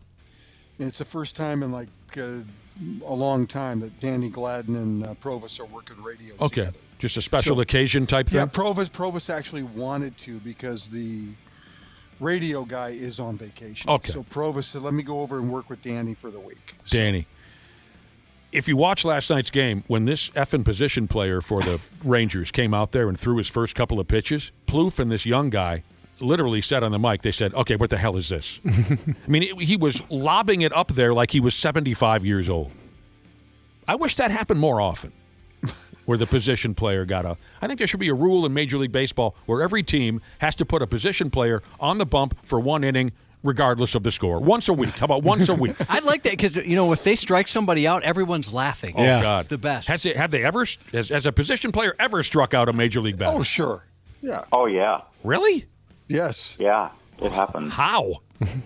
But anyway, it was a lot of fun to watch. They should do the opposite, too. Once a week, you got to bring a guy from the bullpen in to pinch hit. Yeah. I do miss pitchers hitting. That was a lot of fun. You could just tell how some guys just didn't care. Give me my 3 swings, give me back in the dugout. If somebody hits a homer off a position player, do you feel, Nick, it's the same as an empty netter? It is. So if you hit if you're doing it wrong, absolutely. What's the furthest base you can get to? Yeah, you can go to second if you want to. Okay, you can get a double. What's his nuts? Mickey Larnick, Mad Donnie, Trevor Slapnuts Larnick, Trevor Larnick hit a dong. Didn't he last night? No, he hit a... He led off the game with a home run. That's right, he did. Yeah. What did Larnick do? Larnick did something against a position player. Did something against that position player who was pitching. Well, he had 4 hits last night, so I'm not sure exactly what he had. 4 for 6. Yes. Josh, forget about the home run, actually. Okay, now I know where I was going with this. Larnick went 4 for 6. One of his hits was against that position player on the mound. So that in itself, just a hit to me off a position player is the same as an empty net goal. Oh, even a hit? Just a hit. Okay. Yeah, you don't count it like you do a regular hit. But Larnick had a great night. Cody Clemens, 3-run hog. Josh Bell's been killing it. The final score was 12-2, if I didn't say that already. 17 hits, I think, as a team. Yep. Zebby Matthews did a nice job. Pitched 7 innings. It's a lot easier to pitch when you have a 10-run lead. That certainly helps. But he got through 7 innings last night. That's good for their bullpen. Mm-hmm. Kind of take a little bit of a breather, and they get a big breather today because they have this rare off day in the middle of a series right, where they don't play today. but come back on Thursday afternoon. Why is that? They have to step aside, Brad There's Ryder. a World Cup game being played next door to them. So Right. they took the day off, which I think is smart. The two clubs have to step aside today so England and Croatia can play a World Cup soccer game at the Cowboys football stadium, I think, which is right across the street from the ballpark. Yeah, they're very close to each other. I've been down there before. So everyone take a day off. The soccer game is going to be too much of a gangbang for the city to handle, so they're pushing the Twins and Rangers back 24 hours. That's very smart of the Major League Baseball. Yes. It is very smart. But with England fans, my God. And Josh, you made a big deal. Huh? No, I was going to say they probably need to do that from like a security standpoint. Yeah. Too. I mean, they probably they don't That's have what I mean. enough. Like, it's going to be a disaster down there. I mean, even if it was two lesser known. Right. Tunisia and against, Zimbabwe. There's not enough cops and things like that to handle. Josh, you made a big damn deal out of that Kumar Rocker dude. He was terrible last night for the Rangers. I didn't say anything about him. He was terrible. I read a stat where last night I think was his 31st start in Major League Baseball, and not one Twin had faced him in their career. Really? Yes. Yeah. Well, I'll be damned. So we'll wait till tomorrow for that rubber game. While we were talking about soccer, word is, I don't know if I'm buying this, but word is the bars and liquor stores in Boston are smooth out of beer after the Scottish soccer fans showed up in their town. I don't know if I'm buying that. Come on, it's Boston. I mean, they may have sold it for a while, but I'm sure they reloaded pretty quickly. That's a big city with plenty of alcoholics living in it. But well, it's the same group of folks that drank all the alcohol on the airplanes on the way over. Yeah, So I can believe you can clean out an airplane, but not Boston, There's a lot of them, though. You see them on those ferry boats and just kind of taking over to the city. They're having an absolute blast. It's so fun to watch. Yeah, they look like they're having a good time. Yeah. So you're enjoying this because last week you said, I don't really care. I know. Well, I didn't care to my standards I usually care because I used to be a complete psycho about the World Cup. I'd save PTO, take it all off. My ex-wife would go on vacation because she didn't want to be around me during the World Cup. Wait a minute. Isn't your wife now on vacation? She's leaving again. She was on vacation last week, and she's leaving tomorrow to go to Mexico. Things don't change. But no, you're right, Nick. I kind of said I Jay Cutlered a bit just because they changed the format. They upped it to 48 teams. The prices were ridiculous. The sponsorships, it all just kind of got too much. And then the first match started, and it just kind of erupted like a volcano. I'm like, I'm back, baby. I've been there. You see a rock band too many times, and you go to their show kind of begrudgingly, right? And you go, I don't know, what am I still doing here? I've seen this friggin' act 35 times, and then they play your favorite song, and you're right back in. You're rushing up to the front of the stage. Motley Crue. I mean, they've become kind of a joke. And the last time I went to see them, I didn't really want to be there. And then they played On With the Show, which is my favorite Motley Crue song, and I was a sucker all over again. At least for that 5 minutes. They get you. The Scots are leaving a hell of an impression since they've come to town for this silly soccer tournament. It says here they've been getting good and drunk and blindly throwing money at different charities. Yeah, that's cool. Over $30,000. They dumped some money into a cancer unit at a hospital. They donated a pile of money dedicated to teaching kids how... Oh, this is good. Josh, were you ever a member of the Rhode Island Highlanders bagpipe band? Wouldn't let me in. They wouldn't let you into I don't have the respiratory capacity. So the Scots came to town. And I kept making bag jokes, and they're like, get out of here, dude. Pab. Yeah, come on. Even Josh, after your sensational tuba effort. Yeah, they saxophone. Yeah, my saxophone. Saxophone. They said my kilt was always cut a little too high. Come on.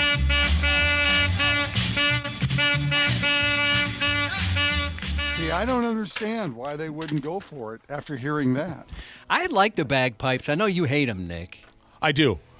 So the Scots go to Boston. I think we're still talking about Boston here. They find out about some club called the Rhode Island Highlanders Bagpipe Band. The Scots got drunk and gave them $6,500 to fund a program dedicated to teaching kids how to play the bagpipe. They also donated $10,000 to a local soccer program that caters to underprivileged children, and they gave some money to some mental health programs in town. They get loaded up, and they start throwing money around. What a cool group of people. Yeah, the bagpipes. Jesus. All those godforsaken St. Patrick's Day celebrations I had to go to. I'm still scarred by that crap. And my mother just loved it. She'd be the one dancing in the aisle at the church while the bagpipers. I just wanted to throw a turd at them. I don't know. There's something about it I really like. I hate it. I don't know what the word is. Regal? I don't know. There's just something. Dana was saying there earlier there's other soccer things you wanted to discuss. What do you have for us? Oh, it was just a big deal last night that Lionel Messi, the greatest player of all time, scored a hat trick in the opening match. Pele's not the greatest player of all time? It's Messi, baby. You're Messi. Yeah. How often does that happen? Like a hat trick? In a World Cup, not very often. I'd have to look up the stats, but it's especially crazy because Messi won the World Cup 4 years ago, and there's talk of him not even making the team, not even making the side, saying, he's going to cause too much of a distraction. He's so old at this point. Are they bringing him along just because he's Messi? And he proved everybody wrong last night. So I guess so. So Pele's not the greatest. No, it's been determined widely that it's Messi. Who's the hottest? Beckham still? Cristiano Ronaldo's pretty hot. Is that right? Oh, yeah. Didn't he just get voted like hottest guy in the world? Yeah, he's a good-looking dude. Oh, man. 3 goals in a game, that's more than I expect to see in the whole tournament. Well, the U.S. scored 4 goals in their opener against Paraguay, and they only scored 3 total goals in their last World Cup. So they're off to a good start. I hear you. Oh, what else? Anything else soccer-related you'd like to get off your chest while we're sitting here? It's just been a fun World Cup, and I think even if I get soccer's not people's favorite sport, but the stories like the Scots, the stories about like the Japanese players cleaning up the stadium, there's so many cool stories like that popping up, and it just seems like everybody's all the tourists that are here just having such a great time and loving America, and it's been fun to see those little things that pop up in between matches. Randy, are you in or what? Nope, not what? in. Yeah, I like the surrounding stories, certainly. Yeah. There's a lot, and people have been texting that in, like, shoot, they're not necessarily soccer fans, but it's cool kind of hearing everything around it. Exactly. It's all positive. You're right, yeah. I was worried it was going to be very negative, but everything so far, has been very positive surrounding the World Cup. Nice to hear. Well, another one of Nick's very engaging events is this weekend, too. Another sporting event. Hit me with it, Brad Ryder. The U.S. Open golf tournament. Oh, yeah, Randy mentioned that yesterday. We can't wait for that. Yeah. But back to soccer. I was in my room here one day. Nice job, Brad. Yeah, I tried to get it in. That's the extent of our U.S. Open coverage right there. Landed like a turd. You ever heard of Pele, Josh? I was drinking, Randy. Don't do that. You ever heard of Pele? Yeah, I have. I was in the room here one day watching the Mexican channel on TV, and I don't know nothing about Pele. And I'm watching this guy and what he can do with a ball in his feet. Next thing I know, he jumps in the air, flips into a somersault, and kicks the ball in upside down and backwards. The damn goalie never knew what the F hit him. And Pele gets excited and rips off his jersey and starts running around the stadium, waving it around over his head, and everybody's screaming in Spanish. And I'm sitting there alone in my room, and I start crying. Yeah, that's right, I start crying. Because another human being, a species that I happen to belong to, could kick a ball and lift himself and the rest of us sad-ass human beings up to a better place. If only for a minute. Well, let me tell you, kid, it was pretty goddamn glorious. What movie? 651-989-9393. Oh, I thought you were telling us a legit story from your life. 651-989-9393. What movie? Did you just make a 41-year-old movie reference? What the hell else do I do around here? That's true. When have I made a newer one? It's like, I think I've heard you do this before, so I knew the movie, but holy cow. Our listeners got it. Because the friggin' brother and sisterhood know every damn thing. They are geniuses. Hilarious. Everything. Vision Quest. Have yet to see it. Great soundtrack. Yeah. Yes. Yeah. Definitely. Yes. Matthew Modine as a high school wrestler. Yeah. Journey, Only the Young. Was that the opening Ronnie scene? James Dio, Hungry for Heaven. I love that song. Sammy Hagar, I think I'll Fall in Love Again. No, it was not the opening scene. Because I've seen the video. He was like jogging over a bridge or something. They played the song. Yeah. I still get that movie quite frequently on my television. All right. Jacksonville Jaguars quarterback Trevor Lawrence. He's got a cute hairdo, doesn't he? Yes. Did you see what the Jacksonville Jaguars did to their fans? They went into a panic. The Jaguars put together, they always put together like that stupid schedule release video, right? The schedule hype video. Mm-hmm. Yeah.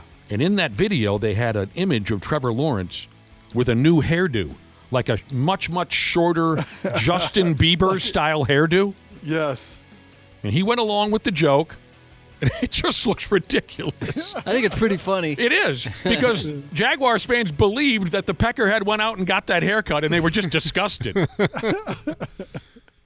It was all a joke, and now it's become such a thing with their fan base that I think the Jaguars, from what I understand, Cubby, maybe you know better than me, they've decided to do some kind of a giveaway of the wig that Lawrence was wearing on his head for that. Yeah. He looked just like that Bieber dude. And Lawrence, I like that dude. He comes off like a real good guy. Totally he? agree. Yeah. He really does. Yeah. Remember the video from last football season? Trevor Lawrence walks into some garbage bar in Jacksonville. I don't think there are any other types of bars, but garbage bar. And some lady walks up to him and says, I think I could squat you. And Lawrence is standing there. He's got like a warm can of Busch Light in his hand, just trying to mind his business, but he didn't care. The lady says, I think I can squat you. He says, go ahead. So he got on her shoulders, and sure as hell, she pumped him up and down a few times. He's wearing his little board shorts and his flip-flops, You guys have to tell me if this matters at all to you, but it says here that the new Minnesota Vikings general manager, did we even cover this, that they have a new general manager? I thought we did. We mentioned it. His name is Nolan Teasley. Anyway, he's hired the former general manager of the Chicago Bears to be part of the Viking staff, a dude called Ryan Pace. Do we care? They've made some. He has made some significant moves in his front office there. Okay. He's kind of moved some people out, and he's brought in some people from Seattle that he's worked with that apparently are really good at what they do. So there's some big changes. I mean, the average fan's not going to see it. They may see it down the road in players, but right now it's just restructuring the front office. All right, fair enough. They still all have to deal with the most important question, and that is who's going to play quarterback for the Vikings. And how that's going to look and feel, and that's going to be the number one topic this fall. Oh, it already is. I can't wait for the tantrum that J.J. McCarthy throws when he gets benched. You can't wait for what? The tantrum that the Spaz number 9 throws when he finds out that Kyler Murray's the starter. I think he already friggin' knows who the starter is. Sure. Yeah, I think he does. But yes, I look forward to that, too. I look forward to the facial expressions and all that crap. By the way, back to this soccer tournament that came to town now. We mentioned that the Scots are drinking up all the beer and the hooch. A couple listeners texted in to say, we're not only running low on booze now that these Scots and wacky-ass English folks are in town. We're not only running out of booze, but we're running out of ranch dressing. He says all of the they're eating up all of our ranch dressing because they don't get it where they come from. Right, and they're all blown away. Some of them never had it, and they're like, why do we not have this in England? Why is this not everywhere? Ranch, Josh. I'm a fan. Yeah. I don't know if I've ever met anybody that doesn't like it. Oh, you're looking at one right now. Oh, well, you don't like any sauce or anything. Mm-hmm. John Tortorella's not coming back as the head coach of the Vegas Golden Knights, despite running with them all the way to the Cup final. I don't know if that's surprising. Torts! He's on his tour to try to coach every NHL team, so he's got to go try to find another one next year. All right, Josh, here's a statement from the general manager of the Vegas Golden Knights. Are you ready to do a torts count? Yeah. Okay. We thank Torts for the guidance he provided our team since joining the organization in March. When the decision was made to bring torts to Vegas, this is really what this guy said. We needed an immediate impact to help us at a pivotal point in the season. Torts' experience and leadership provided to be the boost that we were looking for. We are grateful for Torts' passion, sincerity, and commitment to our organization, and we wish Torts and his family the best. I counted 5 torts. 5 torts in one statement from the general manager. God, hockey players today, they love the nicknames. They do. Yeah, I'm surprised you didn't call him like Tortsy at one point or anything. Tortsy. And finally here, gentlemen, the Lynx play at the Los Angeles Sparks tonight. Okay. Yeah. So what else? Did I miss anything? I don't think so. I think you got it all covered. We could go back to the U.S. Open. Yeah, what do you got? Oh, we didn't say much about it. Doesn't tee off till Thursday. Certainly, we can tease off tomorrow morning. Who's involved in the tournament? New York. Everybody. In New York, near New York City. Shinnecock. We Right. said that yesterday. Shinnecock. It's been there a couple of times in its history. Yeah.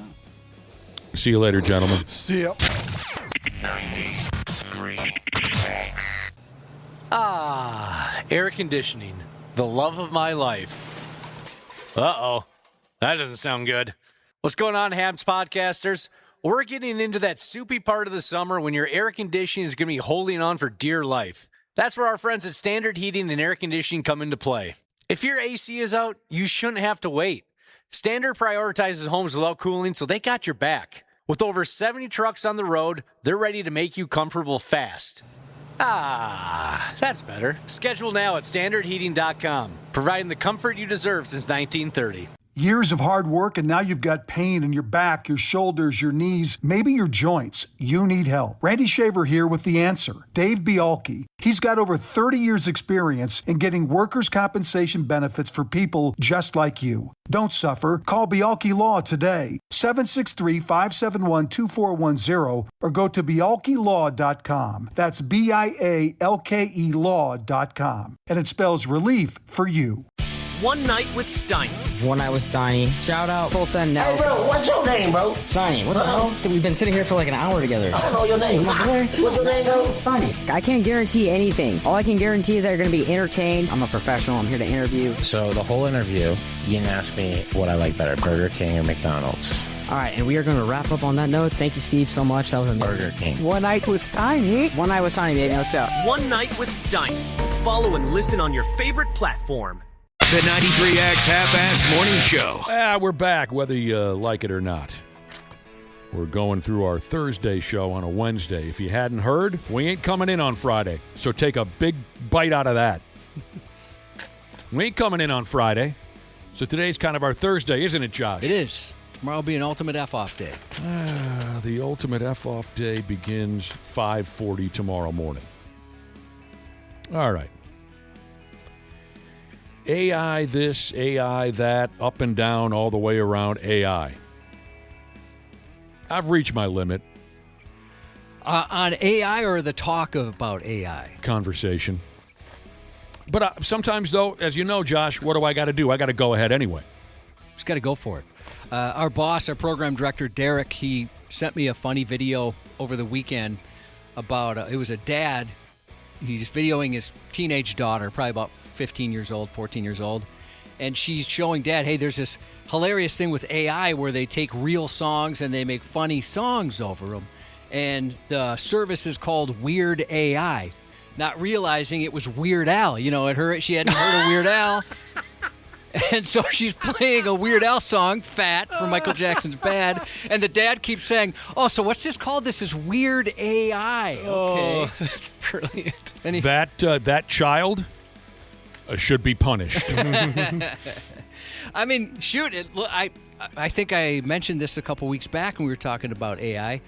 When it first started being talked about ad nauseum, I was like, what is Al? And I felt like an idiot when I didn't realize it was actually AI. This gal said to her dad, look, it took Michael Jackson's Beat It and turned it into Eat It. Well, she even thought it was Thriller.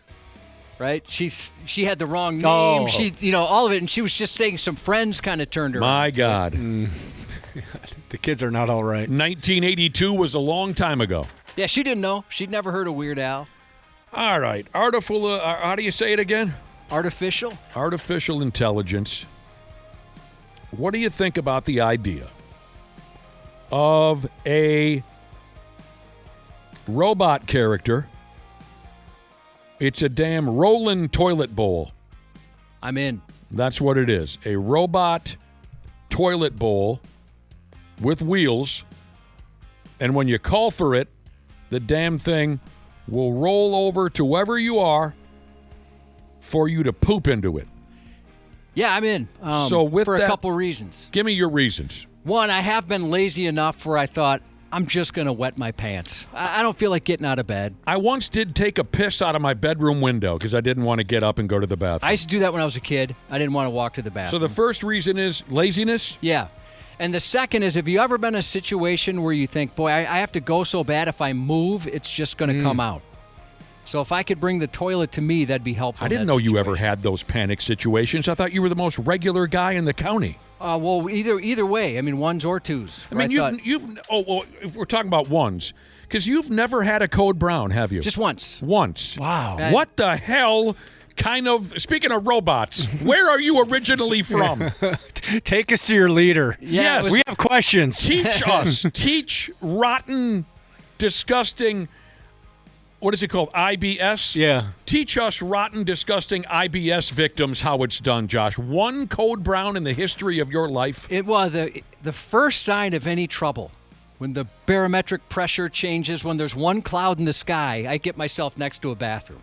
So do you guys just ignore a bunch of signs? We all know you've had number one problems in your lifetime. Oh, so yeah. When I was a kid, I'd hold that forever. So maybe I guess it all evens out, right? Yeah. It all evens out. You've only had one code brown. What a life to live. I'm envious to the point where I'm. You never forget your first one. I guess, and your only one. So your question was, did we ignore the warning signs? You ignore signs? There are no warning signs when you have those issues. Now, I'm knocking on wood over here because my situation has greatly improved over the last 20 years. Oh, it's a lot different than it used to be. Absolutely, totally different animal because I've cut certain things out of my, I've cut certain habits down. I've done a little bit of, I'm not a healthy eater, but back in those terrible days when it seemed like every other day I was running for my life to the bathroom, I have to think back. There was a time when I solely existed on Raviolios and Mountain Dew. That'll get the job done. And then 15 beers, at night. So it's not like I'm some kind of health nut, far from it. But I've been lucky the last 20 years. But I can't imagine only having one career emergency under my belt. Thank God I made it. So Dana can tell his own stories, but I imagine we're similar. If there were warning signs, we would have heeded them. Right. It comes out of nowhere. Out of nowhere. You got like 3 seconds to make a decision. That's it. So that's only happened once, thankfully. So let's get back to this evil cyborg robot toilet. You whistle for the damn thing, it rolls over to you. So with that rolling bowl under your command, you can take a fat deuce anywheres you want in your house. If you're not feeling like walking all the way to your disgusting bathroom, Robo Bowl will come when it's called. Come on over and you can take down your pants and push like hell. You're sitting in your easy chair. You don't want to go. You're lying in bed. It'll roll over to you. I'm just picturing the wife rolling over and waking up in the middle of the night. Oh, hey, hon, just taking a dump here. Yeah, got a little cyber turd happening. No, don't look. That's what they're working on. It's always in China. They're always working on these things in China. Oh, yeah, they've got the karate robots and all kinds of stuff going on over there. See, yeah, that would kind of change the mood of a room, would it not? Oh, depending on what you're doing. Bunch of people over for the Super Bowl party and calling it Robo Toilet. Yeah. They're on the 5-yard line. Yeah. I can't leave. Get that toilet over here. Honey, it's the fourth quarter. You got to understand. Please, I hope that we never get to that point in society where it's acceptable with a room full of company for someone to call over a robot toilet and they spray into it while we all sit there and have a conversation about home prices or something, real estate. People are showing up. They brought their chips and dip in their own Robo toilet.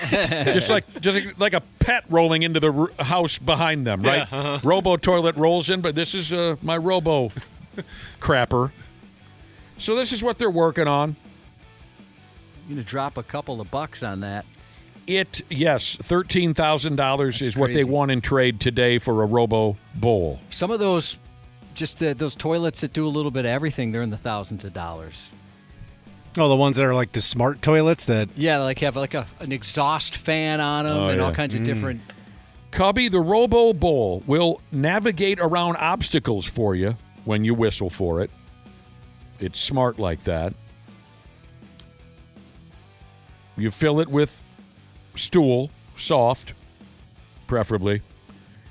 It has its own sprinkler system in there. What do they call that gimmick again? A bidet? The bidet. It's got its own sprinkler system. It cleans your ass for you. You get up, you put your pants back on, you go back to playing cards or whatever you were doing, and then it returns to its docking station, and it cleans itself. Its docking Pretty station... slick. It does sound that way, doesn't it? Its docking station is hooked up to your plumbing, so it pushes all of your filth down the tubes. I don't know what this means, but it says, oh, now I know what this means. Oh, this is disgusting. If you unleash something with some real serious girth to it, like some folks just up and push out a football. I've seen it. It's horrible. Yeah, got to go get the poop knife. It has, Dana, a low noise grinder that prevents it from choking and dying.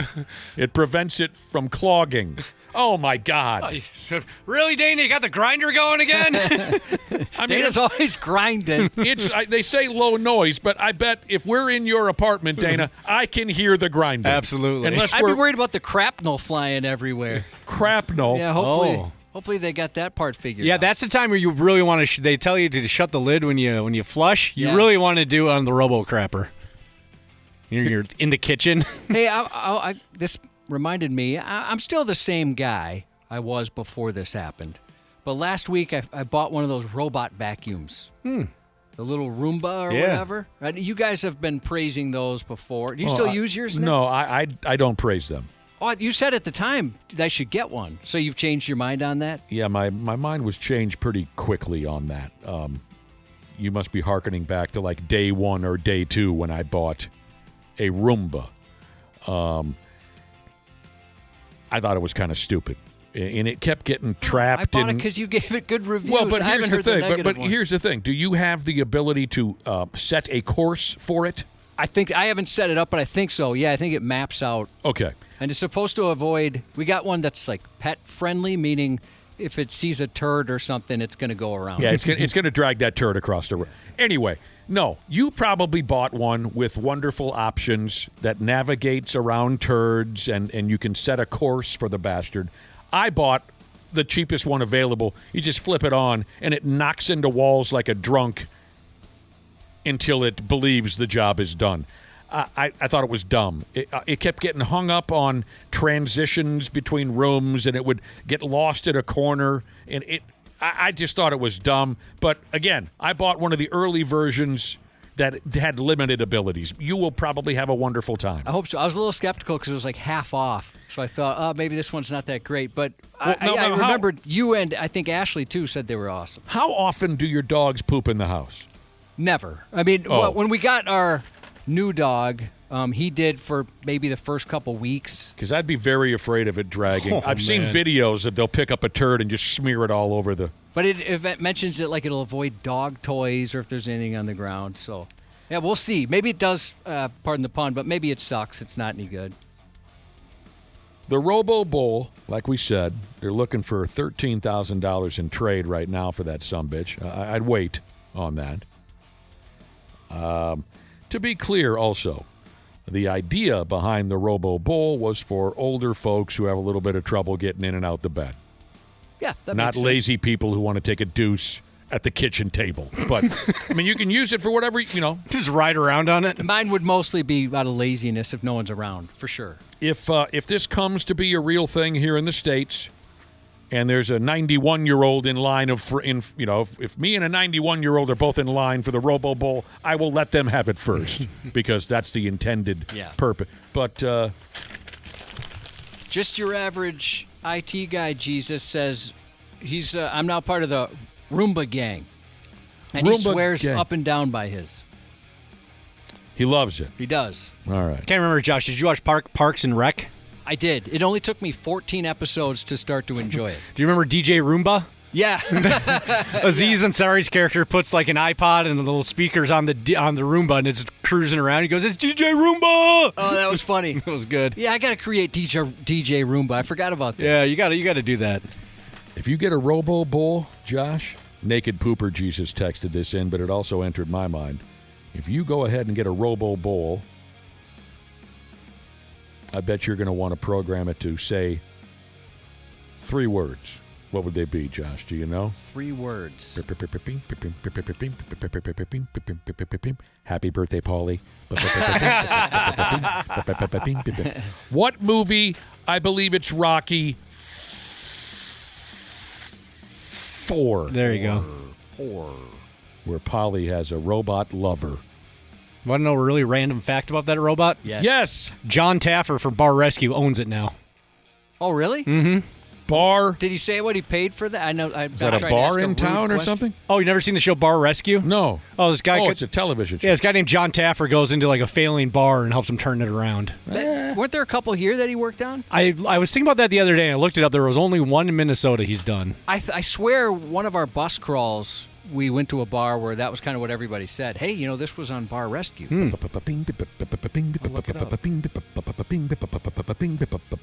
Happy birthday, Cubby.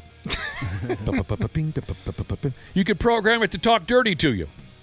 Yeah, I don't know if mine talks. But you're not Probably comfortable. not. You're not comfortable with dirty talk. I mean, it would probably be like literal dirt, right? Oh, I see there's some dog hair over here. Oh, your Or there's robot some crab. vacuum. Yeah. I hope you have fun with it. Yeah, me too. Yeah. About ready to walk out of here. Well, Christ, all of us. We had a conversation about the Robo Bowl. The Robo Bowl is a new invention out there in China. It's a robot toilet, a bowl with wheels, and it's under your command. It. Oh man! How do I say this, Josh? It is at your beck and call.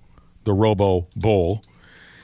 If you're sitting in your easy chair, you don't feel like going to the bathroom to cut a turd, snap your fingers. Here comes Robo Bowl. He parks himself right next to you. You get your pants and underwears around your ankles. You take a deuce right there in the living room, and then you say, "Away, Robo Bowl, away!" And it rolls to its docking station, which is connected to its plumbing, to your plumbing, I should say, and it flushes it all. It cleans itself. Oh, there's a bidet in there. It washes your ass, and then it rolls away. And it even has a grinder in there if you dump something with a little too much girth. That's sick. That's the Robo Bowl. If you just are tuning in, that's the new invention. Keep an eye on your Sears catalogs and whatnot for its first available. I got a text on the Robo Bowl. A listener wants to know, how does it handle steps? Oh. It doesn't. I hope it never tries steps. It could be very splashy. Tipping over. If that thing flips on its side, everyone's going to puke their guts out. Yeah, Yes, unless you have a Rambler, it might be a bad choice, I guess. From what we understand, it does not know how to navigate steps just yet. So do not ask your Robo Bowl to go down the stairs. It got us into a conversation about living life, living the Code Brown lifestyle. It's not a pleasant life to live. I lived it for quite a few years. Dana lives it today, or you got over it also?